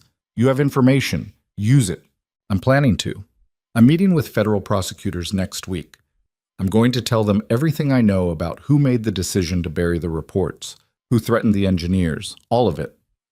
"Good. It means I'll probably go to prison." Emily sipped her tea. "Will you?" "My lawyers think so. Conspiracy to commit fraud, obstruction of justice. The fact that I eventually cooperated might reduce my sentence, but..." He trailed off. "Cameron's going to grow up knowing his father is a criminal." "Cameron's going to grow up knowing his father tried to make things right. That's not nothing." "It's not enough, though. It doesn't bring Victor back. It doesn't undo the damage." "No," Emily agreed. "It doesn't, but it's what you've got to work with." Nathan stared into his tea like it might have answers. "How are you doing this?" "Doing what?" "Holding it together, moving forward. You went through the same nightmare I did, but you're not falling apart." Emily almost laughed. "I haven't left my apartment in 3 days. I can't sleep without having nightmares about gunshots. Yesterday I had a panic attack because someone knocked on my door. I'm absolutely falling apart. I'm just doing it quietly." That seemed to surprise him. "You seem so calm. At the restaurant. Even when everything was chaos, you just handled it." I was terrified every single second. I just didn't have time to process the terror until afterward. She set down her mug. You want to know the truth? I don't feel like a hero. I feel like a fraud. Everyone's calling me brave and I can't even go outside to buy groceries. You walked 50 hostages out of an active crisis situation while holding what you thought was a bomb. That's pretty much the definition of brave. Or stupid. I still haven't decided which. They sat in silence for a while. Matteo shifted on the couch, mumbling something in his sleep. Is that your brother? Nathan asked quietly. Emily nodded. Matteo, he's been staying here, making sure I don't completely lose it. You're lucky to have him. I know. Nathan's phone buzzed. He glanced at it and his expression darkened. My lawyers. Again, they want me to stop talking to anyone connected to the case. That includes you, technically. Then why are you here? Because I'm tired of doing what lawyers tell me to do. That's how I ended up in this mess in the first place.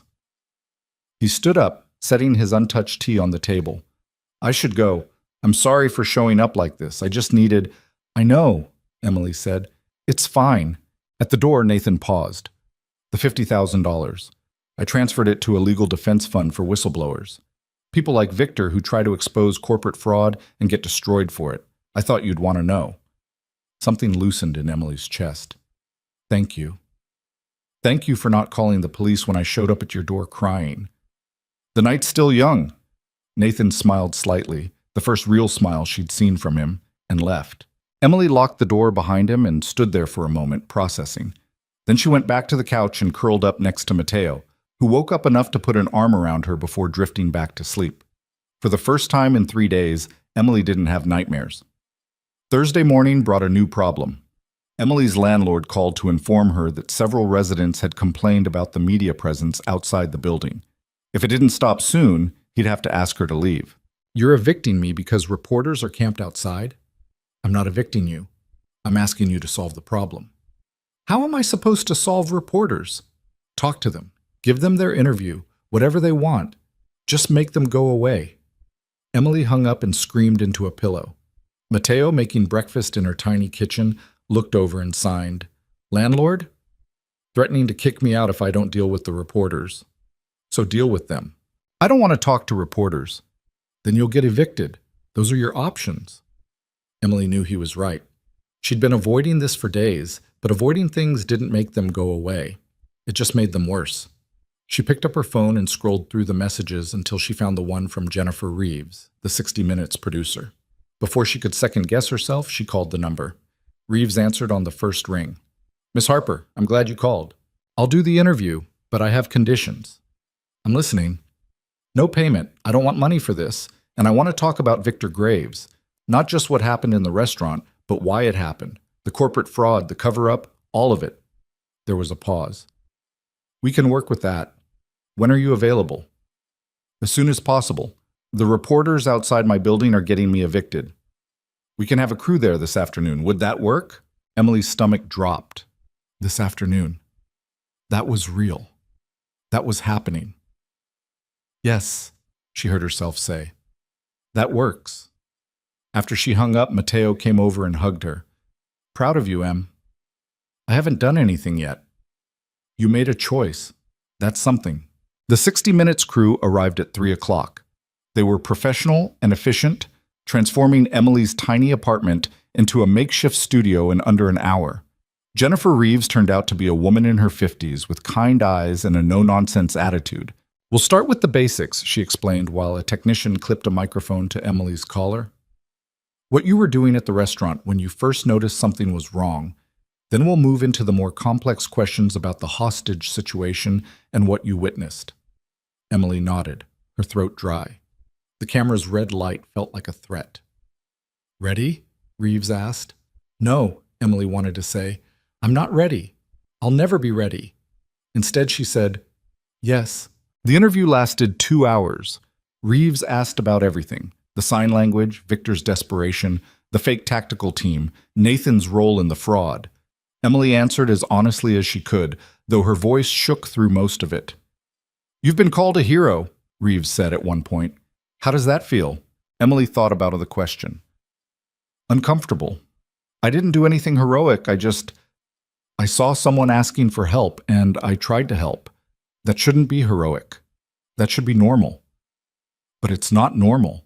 Most people in that situation would have run. Maybe they would have. I don't know. I wasn't thinking about being brave or heroic. I was just thinking that if I didn't do something, people were going to die. Emily paused. Victor Graves died anyway. So I'm not sure what my heroism actually accomplished. You saved the other hostages. The other hostages shouldn't have needed saving. They should have been able to eat dinner without getting caught in a corporate conspiracy. Emily's voice was getting stronger now, the anger cutting through her fear. Victor Graves tried to expose the truth about defective military equipment. He tried to do the right thing, and the people responsible for the fraud sent armed men to kill everyone who knew about it. That's what people should be talking about, not whether I'm brave or not. Reeves leaned forward slightly. What do you want to say to the people watching this? Emily looked directly into the camera. I want them to know that Victor Graves died trying to protect pilots he'd never met. He died trying to prevent a tragedy that hadn't happened yet. And the executives at Coal Industries knew the equipment was defective, and they covered it up anyway because fixing it would cost money. She took a breath. I'm not a hero. Victor was. And he's dead because corporate profit mattered more than human lives. When they finished filming, Reeves shook Emily's hand. That was powerful. Thank you for your honesty. When will it air? Sunday night. We'll send you a link beforehand so you can watch it if you want. After the crew left, Emily sat on her couch feeling hollowed out. Mateo brought her water and sat beside her without saying anything, which was exactly what she needed. Her phone buzzed.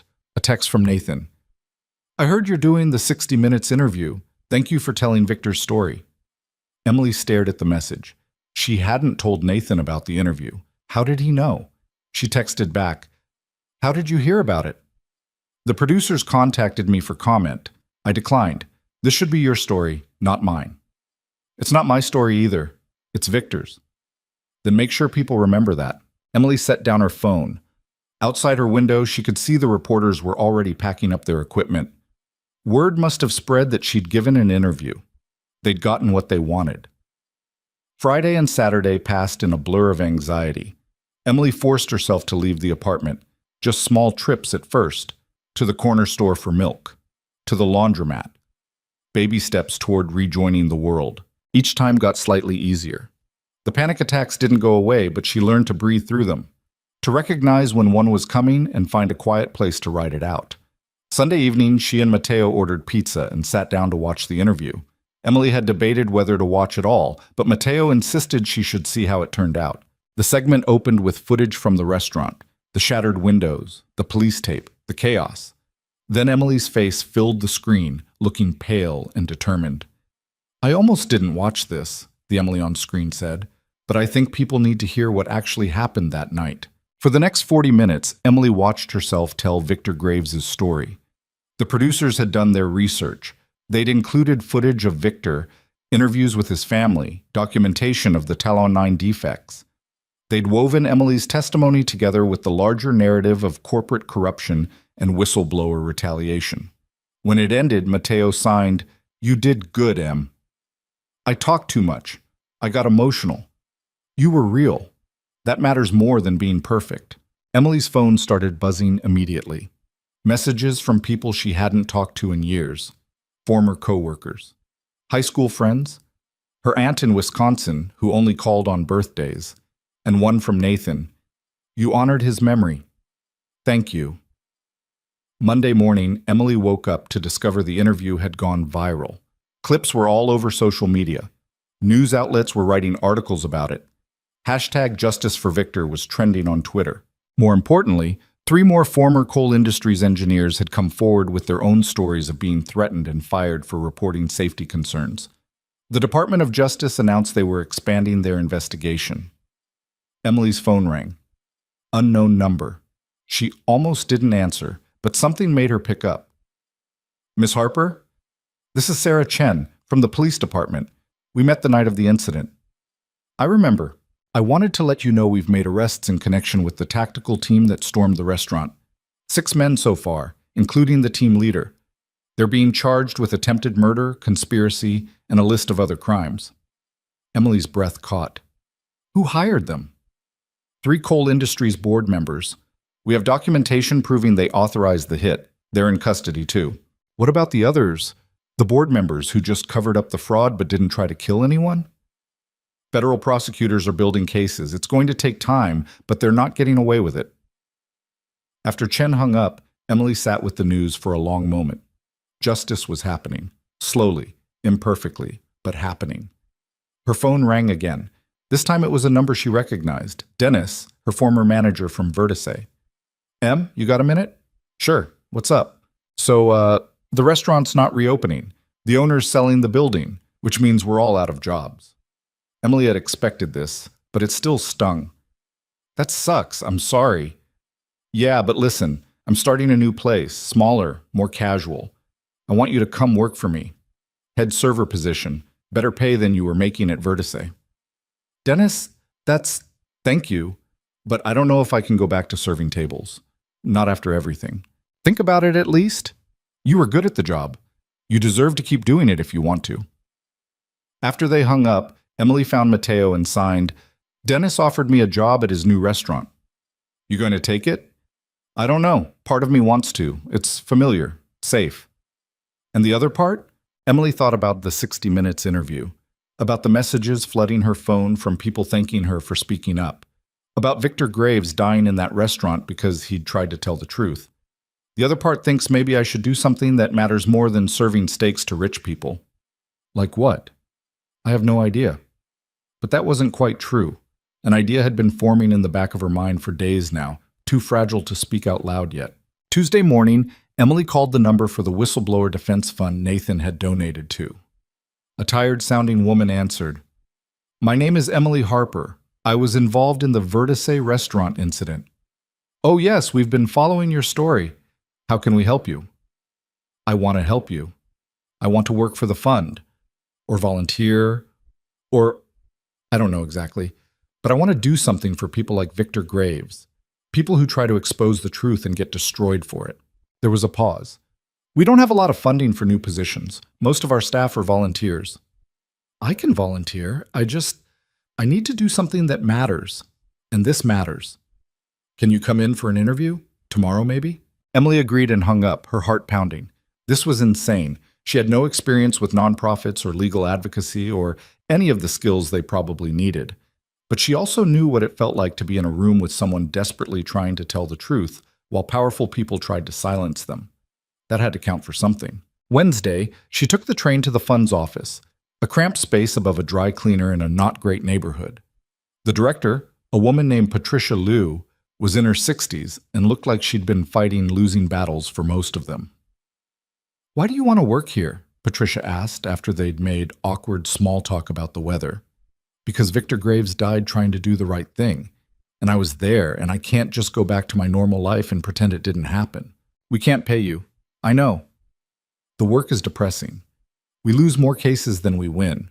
Most whistleblowers end up bankrupt and unemployable even when they're vindicated. I know that too. Patricia studied her. You're the waitress. From the restaurant. Yes. You know you could be making a lot of money right now? Book deals, speaking engagements, all that? I'm aware. So why are you here instead of cashing in on your 15 minutes? Emily thought about that. Because cashing in feels like I'd be profiting from Victor's death. And I don't want his death to be for nothing. I want it to mean something. I want to help make sure the next person who tries to expose the truth has a better chance of surviving it. Patricia was quiet for a long moment. Then she smiled, a tired, sad smile that had seen too much but hadn't quite given up yet. You can start Monday. We'll train you on intake procedures and case documentation. It's mostly answering phones and filing paperwork at first, but if you stick around, there's room to do more. Thank you. Don't thank me yet. You might hate it. Emily walked out of the office feeling lighter than she had in days. She had a purpose now, a direction. It wasn't much, but it was something. Her phone buzzed. Nathan. Can we talk? In person? They met at the same bench near Cloudgate where they'd talked before. Nathan looked better than last time, still exhausted, still stressed, but more present somehow. I'm testifying before the grand jury next week, he said without preamble. Against the board members. My lawyers think it'll help my case, show I'm cooperating. Will it? Maybe. Maybe not. But it's the right thing to do regardless. He paused. I wanted to thank you for the interview, for making sure people knew Victor's name. His family reached out to me. They said it helped to know he didn't die for nothing. He didn't. The investigation's expanding. More engineers are coming forward. The truth's coming out. Because of you. Because of him. I just made sure people listened. They sat in silence for a while, watching tourists take selfies with the bean sculpture. What are you going to do? Emily asked. After the trial? After everything? Nathan stared at his hands. I don't know. I've been Nathan Cole, CEO, for so long, I'm not sure who I am without it. My entire identity was wrapped up in that company. Now it's gone, and I'm just... He gestured vaguely. Some guy who screwed up really badly and is trying to fix it. That's not nothing. It's not much either.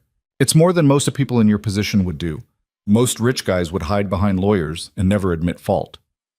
I don't feel particularly noble about it. I feel like a coward who waited too long to do the right thing. Yeah, well, join the club. I hid in my apartment for 3 days after the restaurant because I was too scared to face the world. We're all cowards sometimes. Nathan smiled slightly. When did you get so wise? I'm not wise. I'm just tired of pretending to be something I'm not. Emily stood up. I have to go. Starting a new volunteer job Monday, and I need to figure out what that's going to look like. Volunteer job? Whistleblower Defense Fund. Helping people who try to expose corruption. Nathan stared at her. You're really not going to cash in on any of this, are you? What would I cash in for? Money doesn't fix trauma. It just makes you traumatized with nicer furniture. That's probably the most honest thing anyone's said to me in years. Emily shrugged. Honesty's kind of my thing now. Accidentally. As she walked away, Nathan called after her. Emily? She turned back. I'm glad you understood what I was signing that night. I'm glad it was you. Me too, Emily said, and meant it. The next few weeks fell into a rhythm. Emily volunteered at the fund 3 days a week, learning the work, talking to whistleblowers who called in desperate for help. Their stories were heartbreaking, people who'd lost everything for trying to do the right thing. But they were also inspiring. They kept fighting even when the system was stacked against them. Emily took Dennis's job offer too, working weekend shifts at his new restaurant. It was smaller, quieter, less pretentious than Vertice. She liked it better. She still had nightmares sometimes, still had panic attacks when loud noises startled her. But she was learning to live with the trauma instead of trying to outrun it. Nathan texted occasionally with updates. The grand jury had indicted 5 coal industries board members. His ex-wife had dropped the custody battle after his cooperation with prosecutors became public. He was selling his penthouse and moving to a smaller place, trying to rebuild a life that didn't revolve around money and power. How's Cameron? Emily texted one day. Confused. Angry, but we're talking about it. His therapist thinks he'll be okay eventually. Kids are resilient. So are adults, apparently. Look at you. Emily smiled at her phone. She didn't feel particularly resilient. She felt like someone who was barely holding it together most days. But maybe that was what resilience actually looked like. Not bouncing back perfectly, but just continuing to move forward even when it hurt.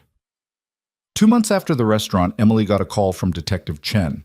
The trial's starting next week for the board members. Prosecution wants to know if you'd be willing to testify. Emily's stomach dropped. About what? What you witnessed in the restaurant.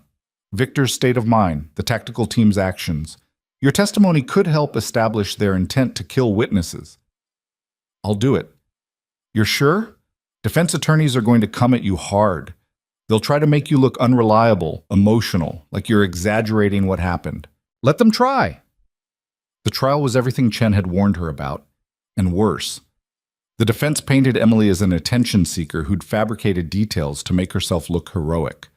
They questioned her memory, her motives, her credibility.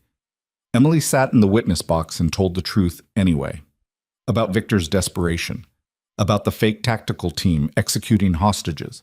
About Nathan trying to protect people even when it meant risking his own life. When she stepped down, she was shaking and exhausted and wanted to throw up. But she'd done it. Nathan testified the next day. Emily watched from the gallery as he methodically explained the fraud, the cover-up, the board's decision to silence Victor Graves permanently. He didn't try to minimize his own role. He admitted everything. The jury deliberated for 6 days. When they came back, the verdict was guilty on all counts for 3 of the 5 board members. Partial conviction for the other 2. It wasn't perfect justice, but it was justice. Emily was leaving the courthouse when she saw Victor's sister waiting by the entrance. They'd met once during the investigation, a brief encounter that had been awkward and painful for both of them. "Miss Harper," the woman said, "I wanted to thank you for what you said in there, for making sure people knew Victor was trying to help.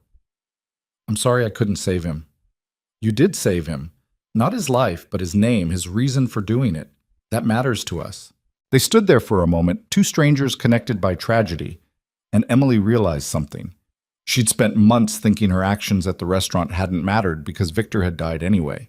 But maybe saving someone's memory was its own kind of rescue. "He was brave," Emily said. "Your brother. He was really brave." "So were you." Emily didn't argue this time. Maybe they were both right. The sentencing hearing happened on a Tuesday in November, 6 months after the restaurant. Emily sat in the same courtroom where she'd testified, watching 3 former coal industries board members stand before the judge who would decide how many years they'd spend in prison. Richard Kellerman, the former CFO, looked smaller than he had during the trial. His expensive suit couldn't hide the way his shoulders slumped. Sarah Vance, who'd been VP of operations, kept her chin up, but her hands shook when she gripped the defense table. Marcus Webb, the oldest of the 3, just looked tired. The judge was a no-nonsense woman in her 60s named Helena Ostroff. She'd presided over the entire trial with an efficiency that bordered on ruthless. "The court has reviewed the pre-sentencing reports and victim impact statements," Judge Ostroff began. "Before I hand down sentences, I want to be clear about what happened here. This wasn't a case of poor judgment or corporate negligence. This was a deliberate conspiracy to conceal life-threatening defects in military equipment, followed by a conspiracy to commit murder when that concealment was threatened." Emily watched the defendants' faces. Only Webb looked like he was actually listening. The other 2 stared at nothing. "Mr. Kellerman, you authorized payment to a private military contractor knowing their purpose was to eliminate witnesses. Ms. Vance, you provided building schematics and security codes to facilitate that operation. Mr. Webb, you personally ordered the destruction of engineering reports documenting the Talon 9 defects." The judge paused, letting the words settle. "Victor Graves died trying to prevent a tragedy that hadn't happened yet. He died because you valued profit over human life. That is not forgivable." Kellerman got 23 years, Vance got 19. Webb, who'd cooperated more extensively with prosecutors, got 12. When the marshal led them away in handcuffs, Emily felt something loosen in her chest. Not satisfaction exactly, not closure, just a sense that the universe had tilted slightly back toward balance. Outside the courthouse, reporters swarmed. Emily had learned to navigate them by now. Head down, no comment, keep walking. But one voice cut through the noise. "Miss Harper, how do you feel about Nathan Cole avoiding prison time?" Emily stopped. "What?" A reporter pushed forward, microphone extended. "Nathan Cole accepted a plea deal this morning. 2 years probation, community service, and $1 million fine. No jail time. Do you think that's fair?" The world seemed to tilt sideways. Nathan had told her the prosecutors were considering a deal, but he'd said nothing was final. He'd said he expected to do at least some prison time. I need to go." She pushed through the crowd and walked for 6 blocks before her hands stopped shaking enough to pull out her phone. She called Nathan. It went straight to voicemail. "You took a plea deal without telling me? Call me back." 20 minutes later, her phone rang. "I'm sorry," Nathan said immediately.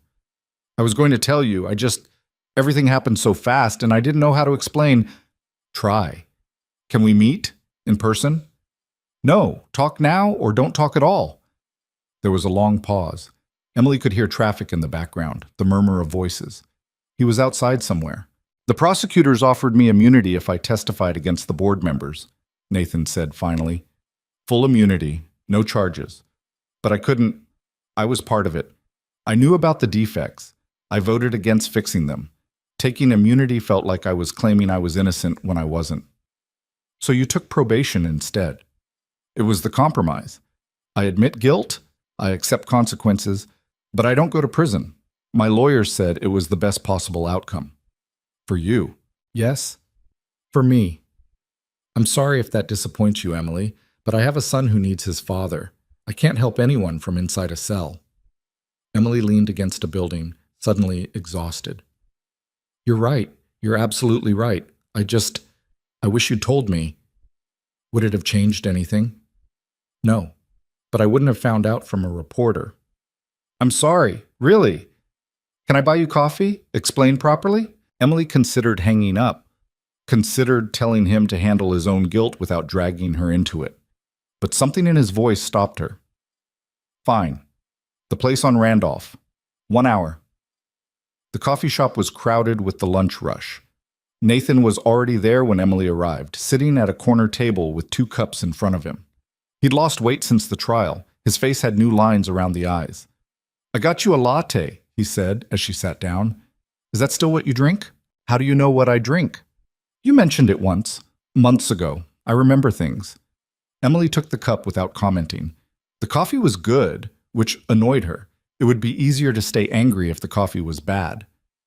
Talk, she said. Nathan wrapped his hands around his own cup like he needed the warmth. The plea deal came together last week.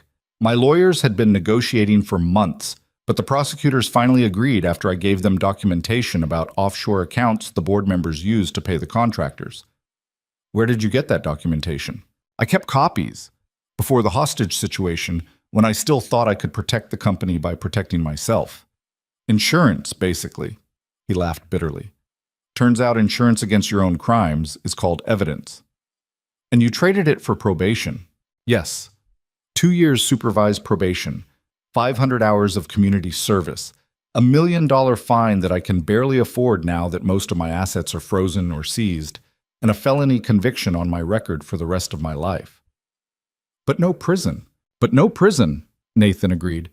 Because my son is 7 years old and he's already confused and angry about why his dad's company is on the news and why people say mean things about our family. If I went to prison, he'd grow up visiting me behind glass. I can't do that to him. Emily understood. Of course she understood. But understanding didn't make it feel fair that Nathan got probation while Victor Graves was dead. What about the Talon 9? She asked. The actual problem that started all of this? Grounded. Every unit. The military suspended the entire program pending redesign. It's going to cost the government billions, but at least no one will die because of defective equipment. That's something, I guess. It's not enough. Nothing's enough. But it's what we managed to salvage from the wreckage. They drank their coffee in silence for a while. Around them, people laughed and talked and lived their normal lives, oblivious to the conversation happening in the corner. I saw you testify, Nathan said eventually. At the trial, you were incredible. I was terrified. You didn't look it. You looked strong, certain. I threw up in the courthouse bathroom afterward. Bravery and nausea aren't mutually exclusive. Emily almost smiled. Is that what you tell yourself? Every day. Nathan set down his cup. I'm selling everything. The penthouse, the vacation properties, the art collection. Everything that's not seized is going on the market. I'm moving to a regular apartment. Getting a regular job. Doing what? I don't know yet. Something that doesn't involve billion-dollar defense contracts. He paused. I was thinking maybe teaching, business ethics, ironically enough. Some community colleges might hire me as a cautionary tale. That's either really self-aware or really self-pitying. Can it be both? This time Emily did smile. You're learning. Nathan's phone buzzed. He glanced at it and winced. My ex-wife. She's supposed to drop Cameron off in an hour, and she's asking if I've finalized the apartment lease yet. You haven't? I've been looking, but everything's either too expensive or too depressing or both. He looked at Emily. You know anything about finding affordable housing in Chicago? I live in a converted warehouse that smells like mildew. I'm not exactly a real estate expert. Still, you're better at functioning like a normal person than I am. Emily thought about that. There's a building near me, nothing fancy, but it's safe and the landlord's not terrible. I could text you the information. You'd do that? Don't make it weird. I'm just sending you a phone number. But it felt like more than that. It felt like forgiveness, or at least the beginning of it. The next few weeks were strange. Emily kept volunteering at the Whistleblower Fund, kept working weekend shifts at Dennis's restaurant, kept trying to build a life that made sense after everything had fallen apart. Nathan texted occasionally with updates. He'd gotten the apartment near Emily's building.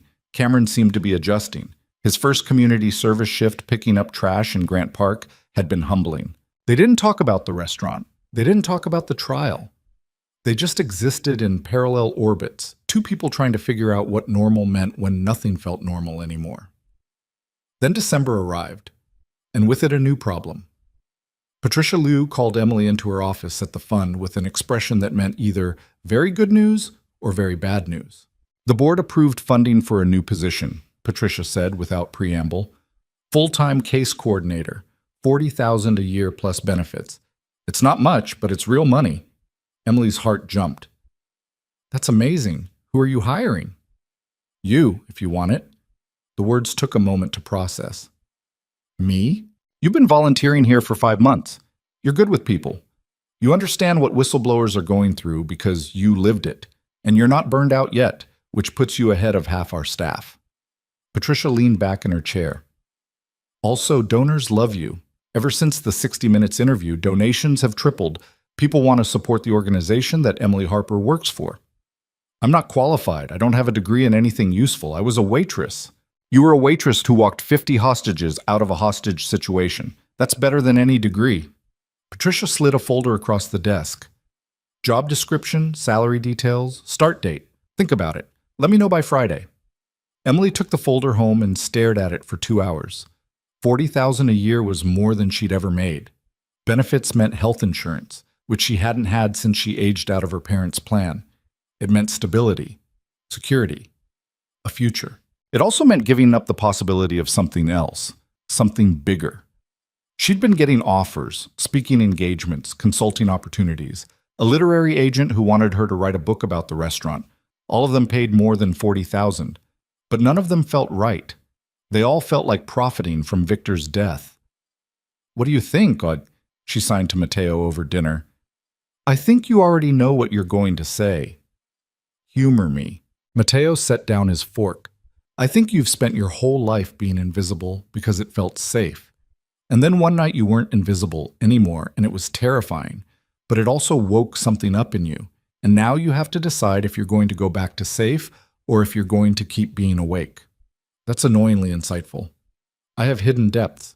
Emily threw a napkin at him. She accepted the job on Thursday, one day before Patricia's deadline. When she told Nathan, he insisted on taking her out to celebrate. This feels inappropriate, Emily said as they sat down at a small Italian place that definitely wasn't Vertice. You're on probation. I'm supposed to be moving on with my life. We shouldn't be having dinner together. We're two people eating pasta. That's not a crime. Yet, Nathan laughed. It was strange hearing him laugh. She'd seen him terrified, desperate, guilty, angry. But laughter was new. They ordered food and talked about inconsequential things. Cameron's upcoming school play, Mateo's classes at community college, whether deep dish or thin crust was real pizza. Normal conversation, easy conversation. Can I ask you something? Nathan said eventually. You're going to regardless. Why did you turn down all those other offers? The book deals, the speaking fees? You could be making serious money right now. Emily twirled pasta on her fork. Because it felt wrong, like I'd be using Victor's death as a launching pad for my career. But working at the Whistleblower Fund doesn't feel that way? No, because I'm helping people like Victor. I'm doing something that might actually prevent the next tragedy instead of just profiting from the last one. Nathan was quiet for a moment. I wish I'd thought like that before everything fell apart. Maybe Victor would still be alive. Maybe. Or maybe the board would have found a different way to silence him. You can't change what happened. You can only try to be better going forward. Is that what you tell yourself? Every single day. They finished dinner and walked back through the cold December streets. Chicago was decorated for Christmas. Lights strung across buildings, trees and storefront windows, the smell of roasted chestnuts from street vendors. I hate this time of year, Nathan said suddenly. Why? Because it's supposed to be about family and togetherness, and all I can think about is how I almost lost everything. How I almost never saw my son again because I was too cowardly to do the right thing sooner. Emily stopped walking. You need to stop punishing yourself. Why? I deserve it. Maybe. But punishing yourself doesn't help anyone. Victor's still dead. The pilots who might have died from faulty equipment are still at risk until the Talon 9 is fixed. Your guilt is just self-indulgence dressed up as penance. Nathan stared at her. That's harsh. You asked for honesty. I'm being honest. I thought we were having a nice dinner. We were. Now we're having a real conversation. Emily shoved her hands in her pockets against the cold. You want to make things right? Stop wallowing in how terrible you feel and start actually fixing things. Testify at more hearings. Help other whistleblowers. Use whatever influence you have left to push for stronger protections for people who expose corporate fraud. Do something useful instead of just feeling bad. I'm trying. Try harder. She walked away before he could respond, her breath forming clouds in the freezing air. She made it half a block before she heard him running after her. Emily, wait. She turned. Nathan stood there looking lost and cold and younger than 32. You're right, he said. About all of it. I've been so focused on my own guilt that I forgot the point is to actually help people, not just feel terrible about not helping them sooner. So what are you going to do about it? I don't know yet, but I'll figure it out. Good. They stood there in the cold, two broken people who'd survived the same nightmare and were still trying to figure out what came after. Can I still text you? Nathan asked. When I figure out what I'm doing, get your opinion? If you want advice, talk to Patricia at the fund. She's been doing this for decades. I want your advice. You're the one who walked out of that restaurant holding a fake bomb. You understand things other people don't. Emily sighed. Fine. You can text me, but if you start getting weird about it, I'm blocking your number. Define weird. You'll know it when you're doing it. Nathan smiled. Deal. Christmas came and went quietly. Emily spent it with Mateo, cooking an elaborate dinner that they mostly burned but ate anyway. Nathan sent a text on Christmas Eve. Cameron asked if the lady from the restaurant is real or if he imagined her. I said, you're real. Merry Christmas. Emily sent back, tell him I'm real. Merry Christmas to you both. It was a small exchange, meaningless in the grand scheme of things. But it felt like something shifting. Like maybe they could actually be friends instead of just two people connected by trauma. January brought bitter cold and a new development. The Department of Defense announced they were implementing new whistleblower protections specifically because of the Talon 9 scandal. Engineers who reported safety concerns would have legal protection from retaliation.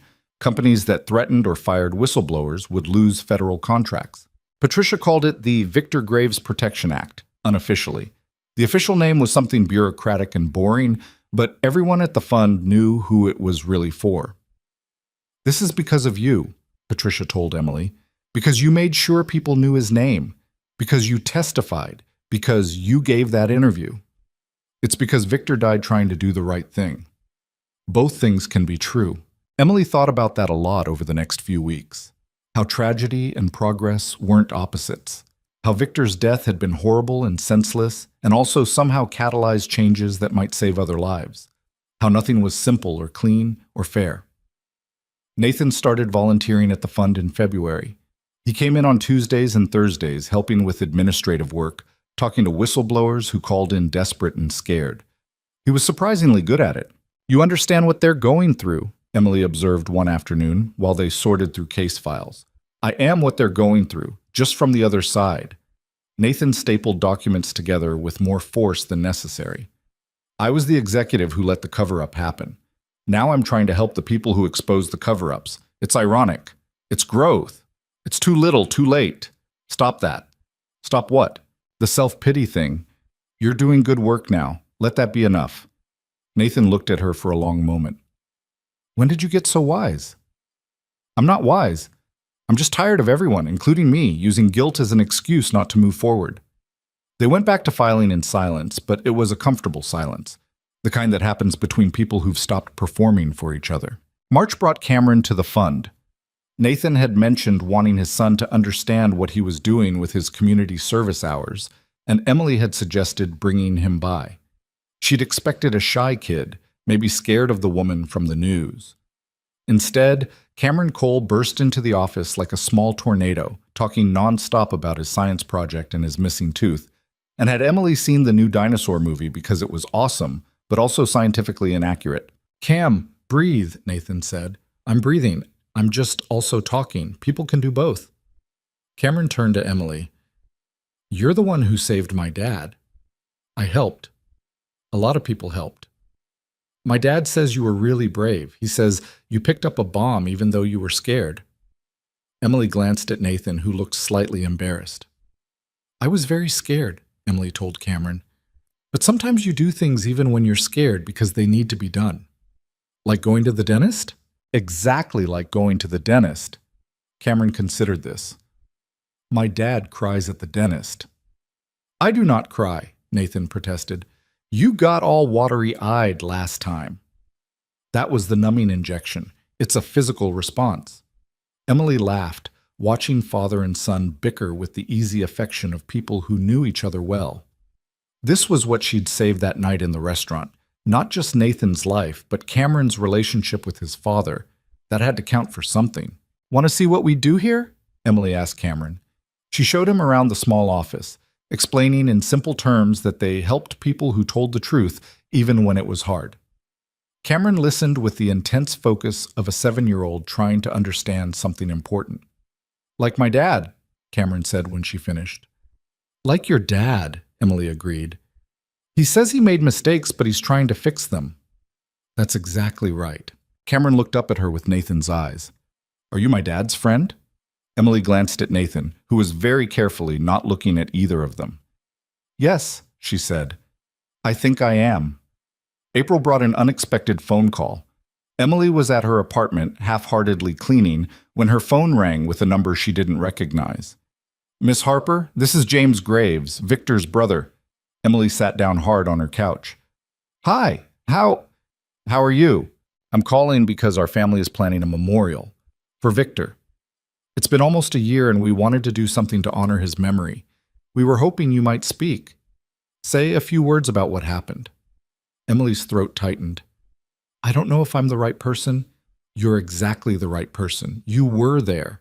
You understood what he was trying to do. You made sure people knew. When is it? May 15th, 1 year exactly. The anniversary. Of course. How had Emily not been tracking that? I'll be there, she said. The memorial was held at a small community center on the south side. Maybe 50 people showed up, Victor's family, former colleagues, a few reporters. Nathan came, sitting in the back row like he didn't want to intrude. Emily spoke for 5 minutes. She talked about Victor's desperation to expose the truth, his courage in the face of people who wanted him silenced, his death and what it had meant and what it had changed. Victor Graves died trying to prevent a tragedy, she said, looking at his family in the front row. He died because he valued other people's lives more than his own safety. That's not just brave. That's extraordinary. And I really hope, that the changes that came from his death mean other people won't have to make the same sacrifice. After the memorial, Victor's mother approached Emily. She was small and gray-haired with eyes that had seen too much grief. Thank you, she said simply, for being there, for understanding. I'm sorry I couldn't save him. You saved his memory. That matters too. Emily hugged this woman she barely knew, both of them crying, both of them carrying pieces of the same tragedy. Nathan found her afterward, standing outside in the spring sunshine. You did good in there, he said. I feel like a fraud, like I'm taking credit for his courage. You're honoring his courage. That's different. They stood in silence for a while. It's been a year, Emily said eventually. A whole year since everything fell apart. Are you better now than you were? Emily thought about that. I don't know if better is the right word. Different, maybe. I still have nightmares sometimes. I still panic when I hear loud noises. But I also have a job I care about. Friends I didn't have before. A purpose. That sounds like better to me. What about you? Nathan looked up at the sky. I have my son. I have work that matters. I'm not in prison. On balance, I'm luckier than I deserve to be. Stop that. What? The thing where you qualify every good thing with how you don't deserve it. You served your time, metaphorically speaking. You're allowed to be okay. When did you become my therapist? When you started needing one. Nathan smiled. You know what I realized the other day? I'm happier now than I was before, when I had everything. The company, the money, all of it. I'm happier broke and on probation doing volunteer work than I ever was as a billionaire CEO. That's either really profound or really messed up. Both. Definitely both. They walked back toward the parking lot together, the spring sun warm on their faces, the anniversary of the worst night of their lives somehow feeling less heavy than Emily had expected. Same time next year? Nathan asked. For the memorial? Same time next year, Emily agreed. It felt like a promise. Not to forget, not to move on entirely, but to remember together, to keep Victor's name alive, to make sure his death meant something. And maybe, Emily thought as she drove home through familiar Chicago streets, that was enough. Summer arrived in Chicago with the kind of oppressive heat that made the whole city feel like it was holding its breath. Emily stood outside a rundown storefront in a neighborhood that was trying to decide whether to gentrify or give up entirely, staring at the for lease sign in the window. You're insane, Mateo signed from beside her. You know that, right? Probably. You have a good job, stable income. Why would you risk that to open a restaurant? Emily didn't have a good answer. The idea had started small, just a nagging thought that wouldn't go away. What if there was a place where people like Mateo could work without constantly having to explain their deafness? What if invisibility could be a choice instead of a condition? Because I'm tired of watching other people's dreams, she signed back. I want to try building my own. With what money? Your savings account has like $4,000 in it. I'm working on that part. She'd been working on that part for 3 months, actually, writing a business plan in her spare time, researching grants and small business loans, talking to Patricia about the whistleblower reward money that technically belonged to Emily, but that she'd never felt right about touching. Victor Graves died exposing that fraud, Patricia had said when Emily brought it up. The reward was specifically for information leading to prosecution. You provided that information. The money is legally yours. It feels like blood money. Then use it for something that would have made him proud. Emily had been thinking about that conversation for weeks. What would make Victor proud? Not keeping the money locked away out of guilt. Not letting it sit unused while she convinced herself that suffering was somehow more noble than action. Maybe Victor would have wanted her to take a risk, to build something meaningful, to create opportunities for people who'd been invisible their whole lives. She pulled out her phone and called Nathan. I need advice, she said when he answered. About what? Starting a business. You used to run a billion-dollar company. How do I run a restaurant that serves deaf and hard-of-hearing workers? There was a pause. Are you serious? Unfortunately. Where are you? She told him. 20 minutes later, Nathan's car pulled up. Not the expensive sedan he used to drive, but a practical Honda that had clearly seen better days. Cameron was in the back seat, absorbed in a handheld video game. Nathan got out and looked at the storefront. This is it? This is it. 2,000 square feet, needs complete renovation, location is decent, but not great. Rent is actually affordable. Let me see inside. Emily had gotten the keys from the leasing agent that morning. The interior was worse than the exterior. Water damage on the ceiling, outdated kitchen equipment, floors that would need to be completely replaced. But she could see past the damage. She could see tables with flashing lights instead of bells for service. She could see a staff that communicated in sign language as naturally as speaking. She could see something that mattered. Nathan walked the space slowly, occasionally tapping walls or opening cabinets. Cameron followed him, less interested in the building than in whatever was happening in his game. This is going to cost at least $150,000 to get operational, Nathan said finally. Maybe more. Do you have that kind of capital? I have the whistleblower reward, $75,000. That's half of what you need. Where's the rest coming from? Emily had been afraid he'd ask that. I was hoping you'd know where to find it. Nathan laughed. Emily, I'm on probation and basically broke. I'm not exactly connected to venture capital anymore. But you know how the system works. You know what investors want to see. I do. And what they want to see is a detailed business plan, market analysis, realistic revenue projections, and a management team with relevant experience. He paused. Do you have any of those things? I have a business plan. Sort of. Let me see it. They went to a nearby coffee shop. Cameron complained but was appeased with a cookie the size of his head. and Emily pulled up the document she'd been working on. Nathan read it in silence while Emily tried not to visibly panic. "This is actually not terrible," he said eventually.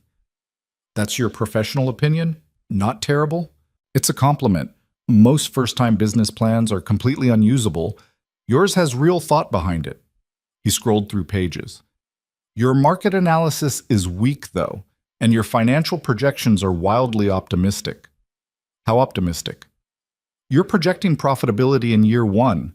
Most restaurants don't break even for 3 to 5 years." Emily's stomach sank. "So it's impossible." "I didn't say that. I said your projections need work." Nathan pulled out a pen and started making notes in the margins of her printed copy. "The concept is solid. Restaurant and culinary training program for deaf and hard-of-hearing workers. There's definitely a market for that, especially with the ADA pushing for more accessibility. But you need to be realistic about costs and timeline." They spent the next 2 hours tearing apart Emily's plan and rebuilding it. Cameron eventually abandoned his cookie to wander the coffee shop, asking other customers about their drinks with the fearless curiosity of a 7-year-old. "You need partners," Nathan said as they worked. "People with restaurant experience, sign language fluency, business management skills. You can't do this alone." "I know. I just don't know who to ask." "What about Dennis, your old manager from Vertice?" Emily blinked. She hadn't thought of Dennis. "He's running his own place now." "So? Maybe he'd want to expand or consult or invest." Nathan tapped his pen against the table. "And you need someone with actual culinary credentials. A chef who can train others, preferably someone who's deaf or has experience working with deaf staff." "Where am I supposed to find that person?" "I don't know, but that's what networking is for." Emily hated networking. It felt like begging for attention from people who didn't care. But Nathan was right. She couldn't do this alone. Over the next month, Emily talked to everyone she could think of. Dennis was interested but couldn't invest financially. A deaf chef named Marcus Rivera, who'd been working in hotel kitchens for 15 years, was interested in the training program aspect. Patricia knew a grant writer who specialized in accessibility initiatives. Nathan connected her with a small business lawyer who owed him a favor. Slowly, impossibly, the pieces started coming together. By August, Emily had a revised business plan, 3 potential partners, and applications submitted for 2 different small business grants. She also had exactly 0 guarantees that any of it would work. "This is the stupidest thing I've ever done," she told Mateo one night while they ate takeout on her apartment floor, surrounded by paperwork. "Stupider than walking out of a hostage situation with a fake bomb? Different kind of stupid. That was life or death stupid. This is financial ruin stupid." "But you're doing it anyway." "I'm doing it anyway." Mateo smiled and signed. "You know what I think? I think you spent 30 years being invisible because you were scared of what would happen if people actually saw you. And then they saw you anyway, and you survived it. Now you're not scared anymore." "I'm terrified." Terrified and not scared are different things. Terrified means you know the risks. Not scared means you're doing it anyway. Emily threw a fortune cookie at him. In September, Nathan finished his probation. Emily found out when he showed up at the whistleblower fund's office with coffee and a slightly manic expression. "I'm free," he announced. "Officially, legally free. No more checking in with my probation officer. No more restrictions on my movements. Just a regular person with a felony conviction and no career prospects." "Congratulations," Emily said. "I'm celebrating by making a terrible financial decision." He set a check on her desk. $50,000. "For the restaurant. Consider me an investor." Emily stared at the check. "Nathan, you can't afford this. I sold the last of my art collection. Turns out I didn't need 12 paintings that cost more than cars. I needed to invest in something that actually matters. This might fail. You could lose everything. I already lost everything. This is me trying to build something new with what's left." Nathan sat down across from her. "Besides, you need the money. And I need to feel like I'm part of something good instead of something that killed people. You're already part of something good. You volunteer here 3 days a week." "It's not enough. I need—" He stopped, struggling for words. "I need to create something, not just help clean up messes. Does that make sense?" It did. Emily understood that feeling, the need to build instead of just repair. "Okay," she said, "but you're a silent partner. I don't want people thinking this is your project. Deal. Can I still help with the build-out? You know, construction?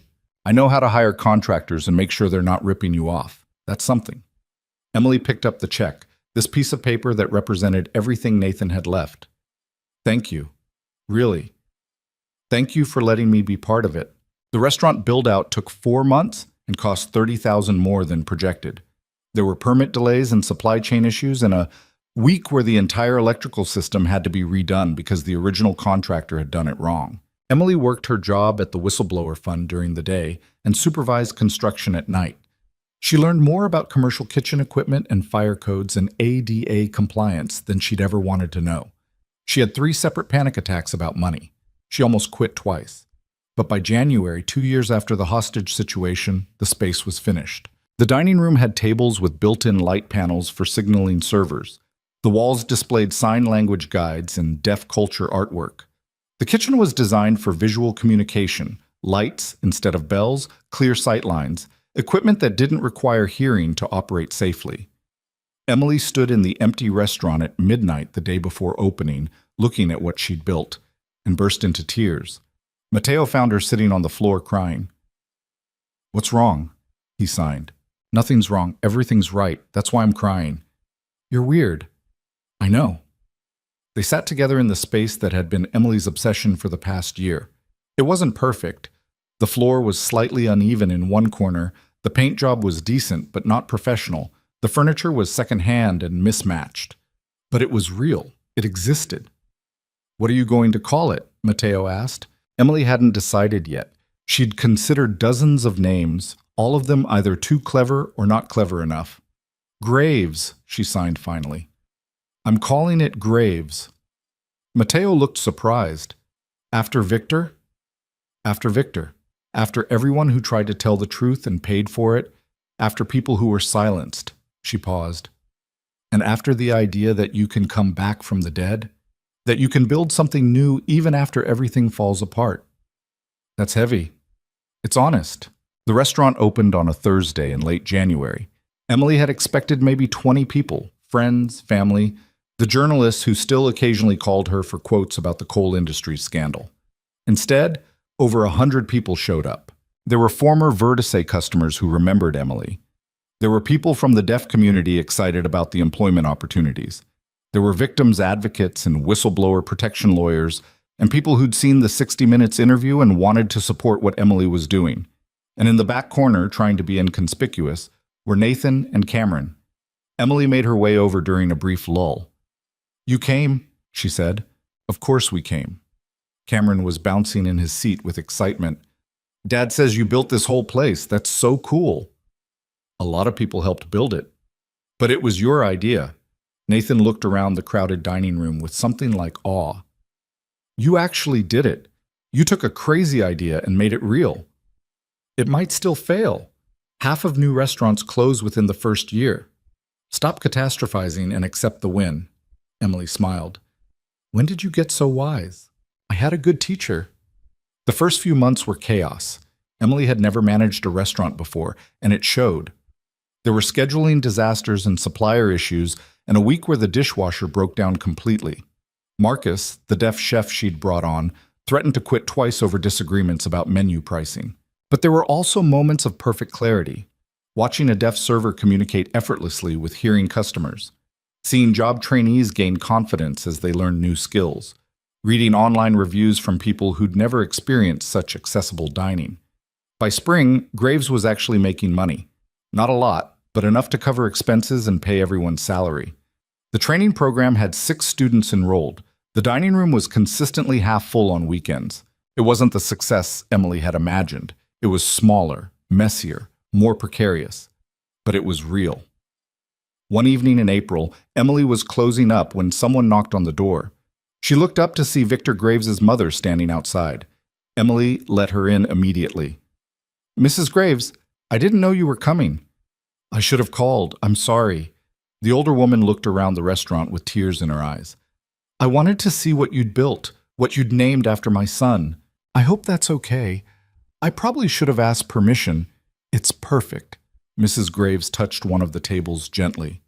"Victor would have loved this. He always said the world needed more places where people who were different could just exist without constantly having to explain themselves. They sat down at one of the tables and talked for an hour. About Victor, about the restaurant, about how grief never really went away but sometimes transformed into something bearable.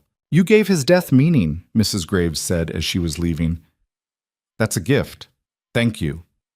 After she left, Emily sat alone in the empty restaurant and cried for the third time since opening. Not sad tears this time. Something more complicated, grief and gratitude and exhaustion and hope all tangled together. Summer brought unexpected media attention. A food blogger wrote about Graves, and the post went viral. Suddenly, Emily was doing interviews again, explaining the concept, talking about accessibility and opportunity and second chances. "Do you ever regret it?" a reporter asked during one interview. Turning down the book deals and speaking fees to open a restaurant instead? Emily thought about that. "No, the book deals were about what happened to me. This is about what I'm doing with what happened to me. That feels more important." Some people say you're using Victor Graves' name to promote your business. Some people are probably right. I'm using his name because I want people to remember what he stood for. If that also happens to bring customers to a restaurant that employs people who usually get overlooked, I'm okay with that. The interview aired on a local news station. The next day, Graves was fully booked for 2 weeks straight. "This is insane," Marcus signed to Emily during a particularly chaotic dinner service. "We're going to need to hire more staff. Can we afford more staff? Can we afford not to?" They hired 3 more servers and a second-line cook. The training program expanded to 12 students. Emily stopped working at the Whistleblower Fund full-time and went part-time instead, unable to give up the work, but unable to do both jobs at full capacity.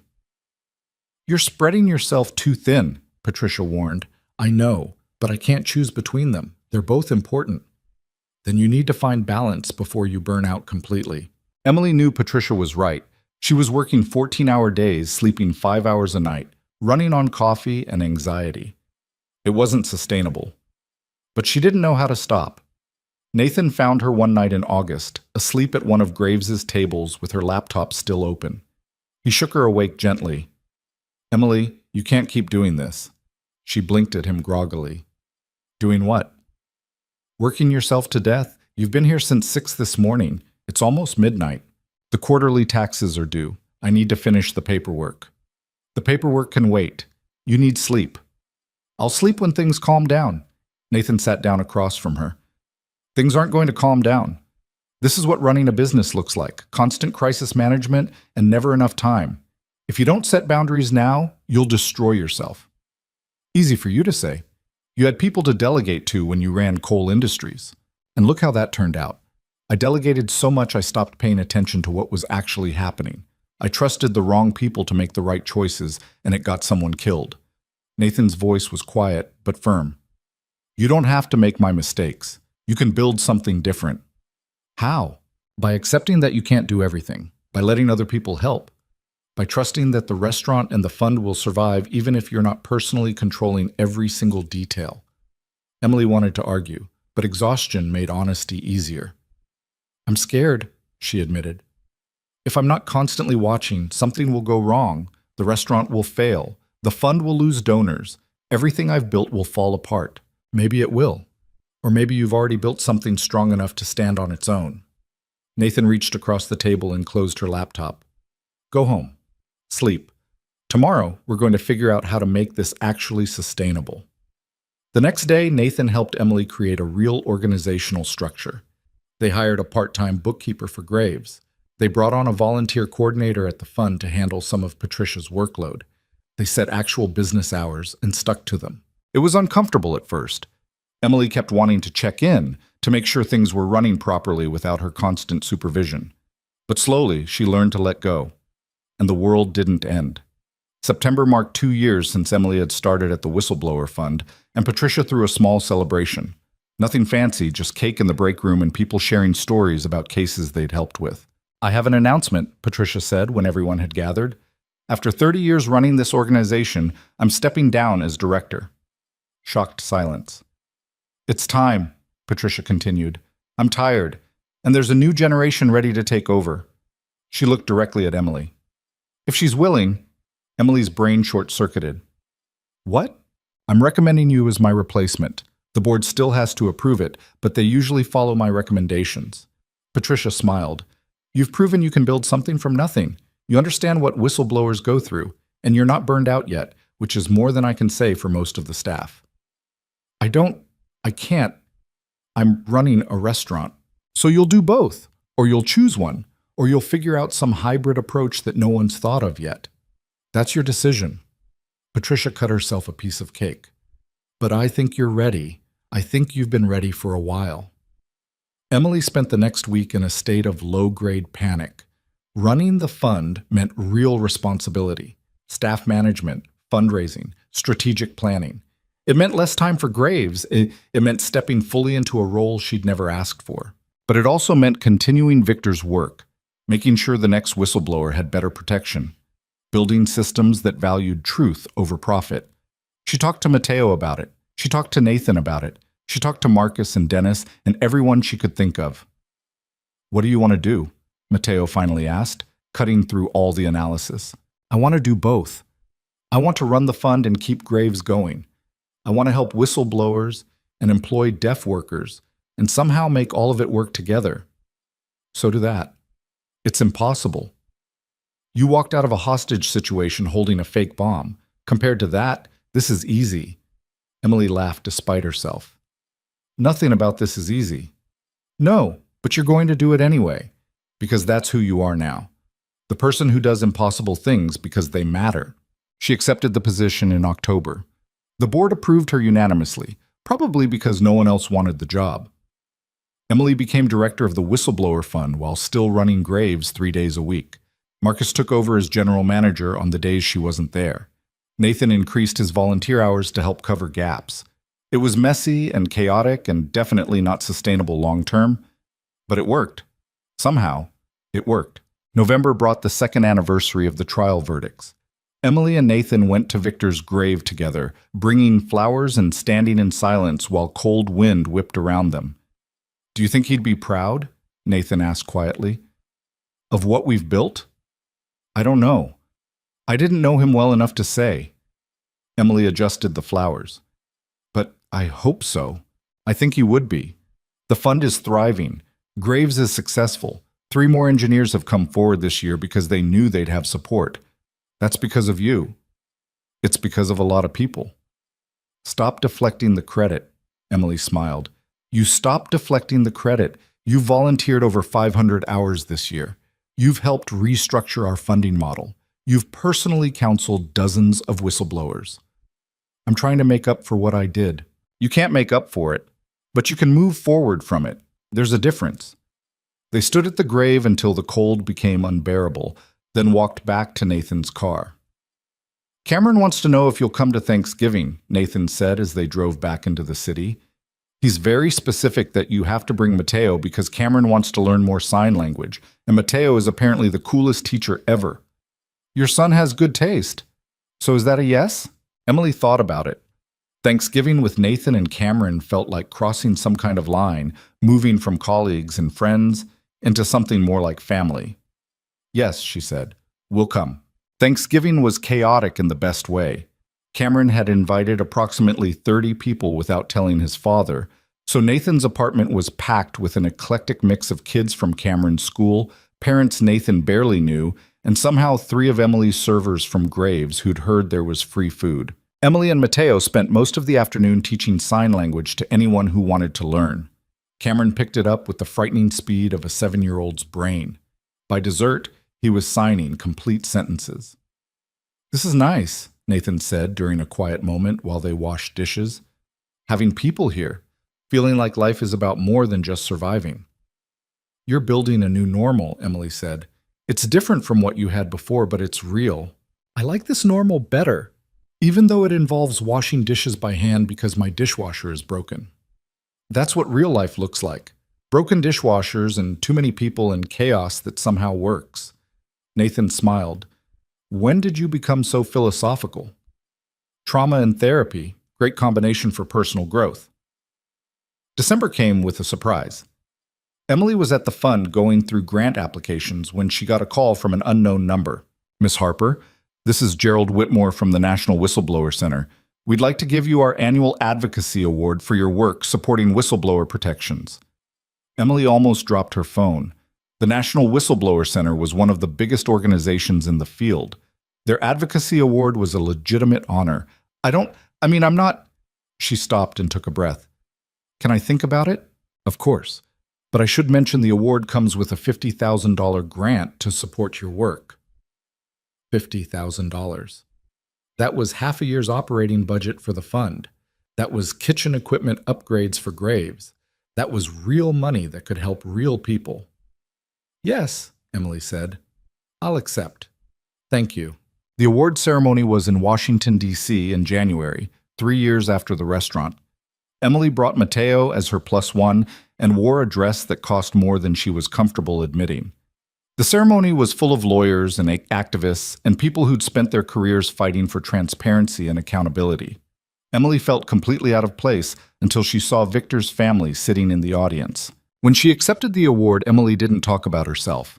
She talked about Victor Graves, about the engineers who'd come forward after him, about the systems that still needed changing. I'm not a hero, she said, looking out at the crowd. I'm just someone who happened to be in the right place at the right time and made a choice. The real heroes are the people who choose to tell the truth even when they know it will cost them everything. My job, our job, is to make sure that cost gets a little bit lower every year, to build a world where honesty isn't punished and silence isn't rewarded. The speech got a standing ovation. Afterward, at least 20 people wanted to talk to Emily about expanding the fund's work, about partnerships and initiatives and opportunities she'd never considered. It was overwhelming and exciting and terrifying all at once. On the flight back to Chicago, Mateo signed, "You did good up there." I barely knew what I was saying. I was so nervous I thought I might pass out. You seemed confident. That's called acting. Mateo smiled. You know what Victor would say if he could see you now? What? He'd say you proved that one person choosing to act can change things, that speaking up matters, that the world can be better if enough people refuse to stay silent. Emily thought about that, about the shy waitress she'd been 3 years ago, about the woman she'd become, still anxious, still imperfect, but no longer invisible. I hope he'd be proud, she signed. He would be, I'm sure of it. Spring came to Chicago with the kind of tentative warmth that made people forget how brutal the winter had been. Emily sat in Graves during a quiet Tuesday afternoon, going through applications for the next training program cohort. The door opened and Nathan walked in with Cameron. We're interrupting, Nathan said. You're always interrupting. That's your thing. Emily set down the applications. What's up? Cameron bounced forward. I have a question. Okay. You know how my dad helps at your work and your restaurant? Yes. And you come to our apartment a lot? Yes. And we all hang out together like family? Emily glanced at Nathan, who was studiously examining the menu like it might have changed since yesterday. I guess we do, Emily said carefully. So are you my dad's girlfriend? The silence that followed was deafening. Emily felt her face heat up. Nathan looked like he wanted to melt into the floor. Cam, that's not... We haven't... Nathan stammered. It's a simple question, Cameron insisted with the brutal honesty of an 8-year-old. You're always together. You smile a lot when you talk to her. She brings you coffee the way you like it. That's what girlfriends do on TV. Emily realized she was holding her breath. She looked at Nathan, who looked back at her with an expression that was equal parts mortified and hopeful. We're friends, Emily said finally. Good friends. But could you be more than friends? Cameron pressed. Because I think that would be cool. You're nice, and you don't talk to me like I'm a baby, and you make my dad less sad. Cameron, Nathan's voice was firm. That's enough. You don't ask people questions like that. Why not? Because it's personal and complicated, and... Nathan stopped. We're leaving. I'm so sorry, Emily. He's been watching too many sitcoms with his mother. But Cameron didn't move. He looked at Emily with those serious eyes that were so much like his father's. Do you like my dad? He asked. Emily could have deflected, could have changed the subject, could have done what she'd always done, stay safe, stay invisible, avoid the complicated feelings. Instead, she said, Yes, I like your dad very much. Good. Cameron seemed satisfied. Because he likes you too. He told his friend Mark that you're the smartest person he knows, and also the bravest, And also, you make him want to be better. Cameron! Nathan looked like he wanted to disappear entirely. What? You did say that. I heard you on the phone. Emily stood up slowly. Her heart was hammering. Nathan? He met her eyes. I'm going to kill my son. And then I'm going to die of embarrassment, in that order. Is it true? Which part? All of it. Nathan took a breath. Yes, all of it. You're smart and brave, and you make me want to be better.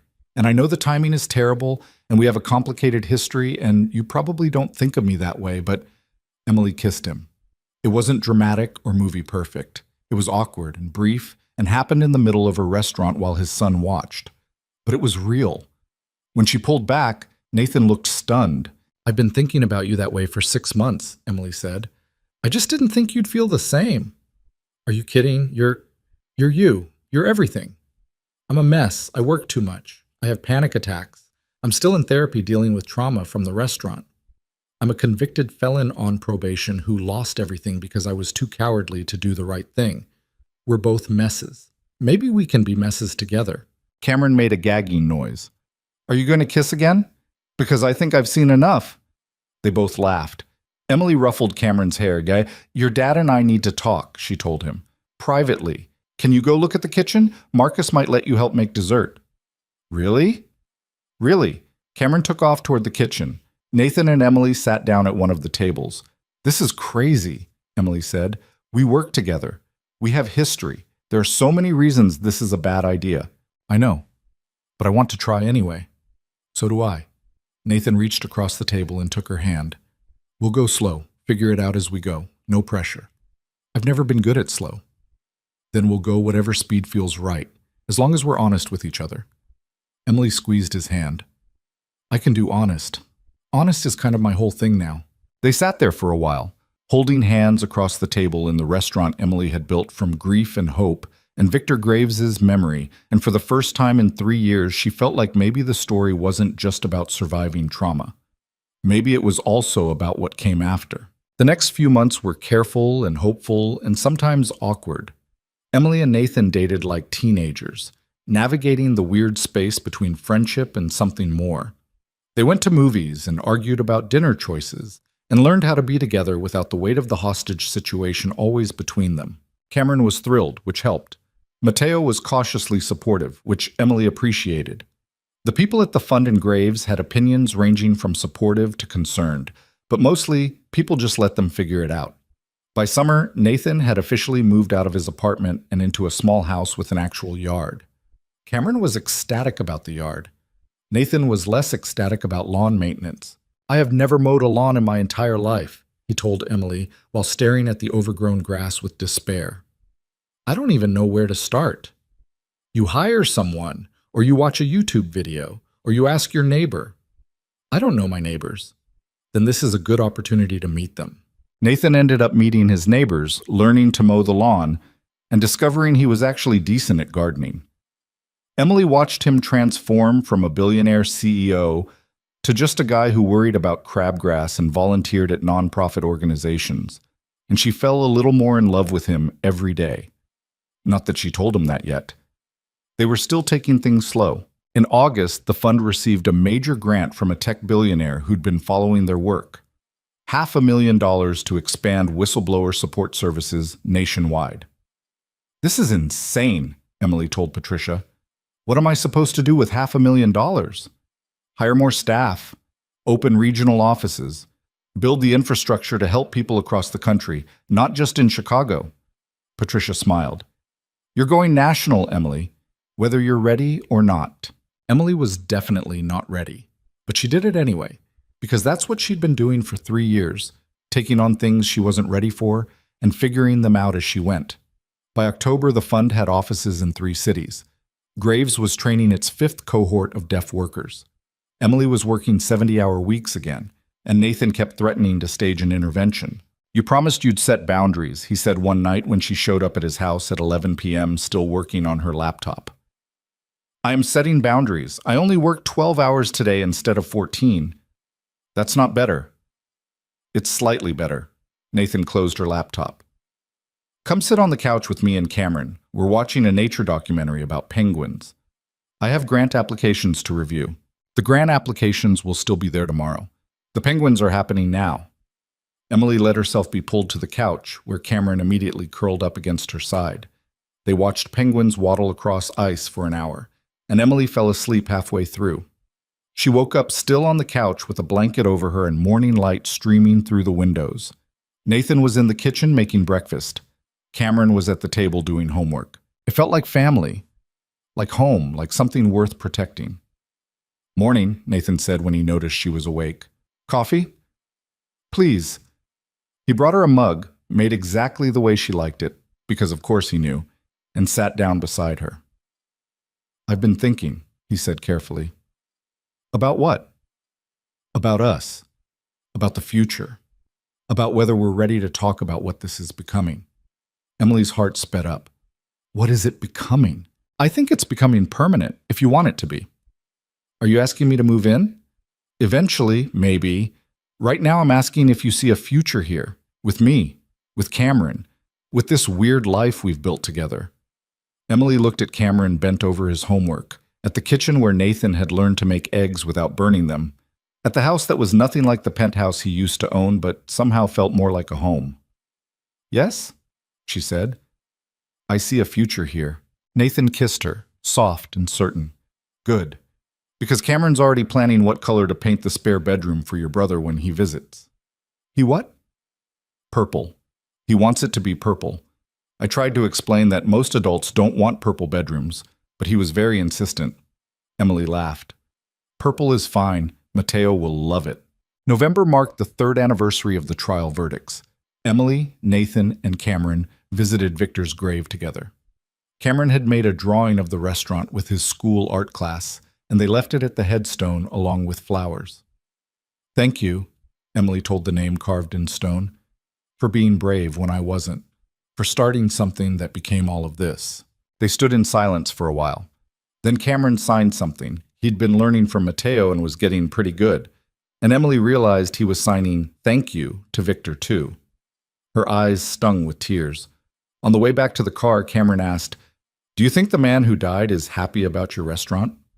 "I think he would be," Emily said. "I hope he would be. I think he's proud of you. My teacher says people who die aren't really gone as long as we remember them." "Your teacher is right." Cameron thought about that. "Then I'll remember him too, so he's extra not gone." Emily hugged him tight, this kid who'd lost so much, but somehow stayed hopeful. December brought unexpected news.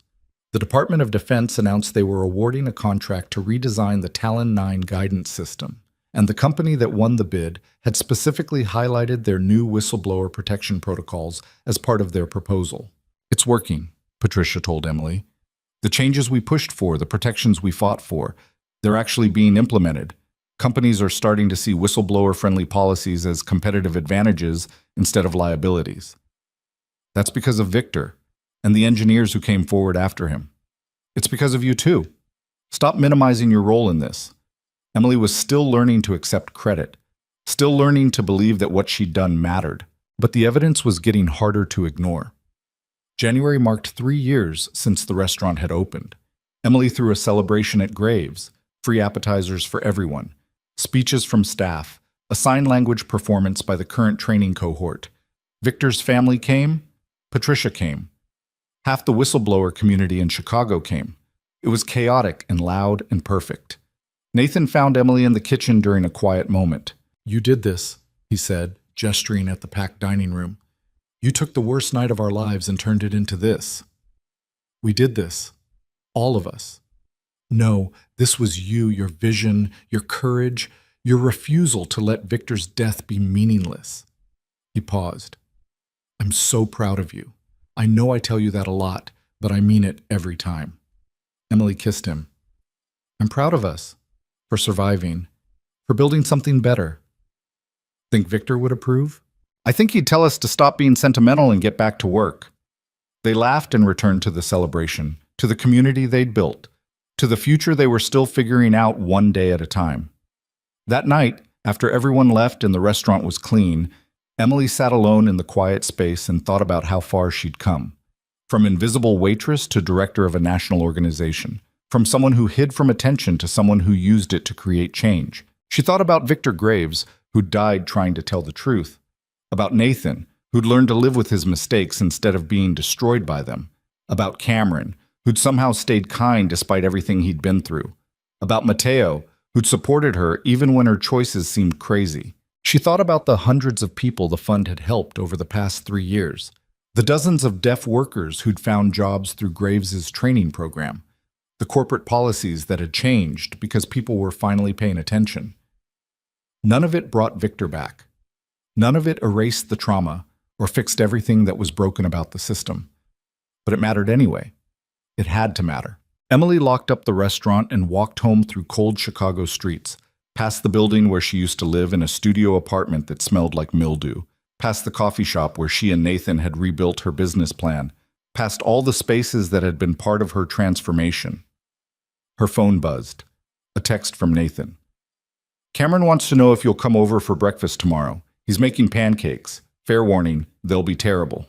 Emily smiled and texted back, I'll be there. She would be there. For breakfast, for terrible pancakes, for whatever came next. She would keep showing up, keep building, keep honoring the memory of a man who died trying to do the right thing by actually doing the right things herself. It wasn't a perfect ending. There were still hard days and panic attacks and moments when Emily questioned every choice she'd made. The restaurant struggled sometimes. The fund fought constant battles for funding and attention. Nathan still carried guilt. Emily still had nightmares. But they were building something real. Something that mattered. Something that proved survival wasn't just about making it through trauma. It was about what you chose to create with the pieces that remained. Emily Harper had spent 30 years being invisible. Then one terrifying night, she'd been seen. And instead of hiding again, she'd chosen to keep being visible, to use her voice, to build spaces where other invisible people could be seen too. That was her story. Not the hostage situation, not the trial, not the media attention or the awards or any of the external validation. Her story was what came after. The slow, difficult, beautiful work of transforming trauma into purpose. Of proving that sometimes the people who save us are the ones brave enough to truly listen. And the people we save most of all are ourselves. 3 years after the worst night of her life, Emily Harper was finally, completely, undeniably visible. And she was okay with that.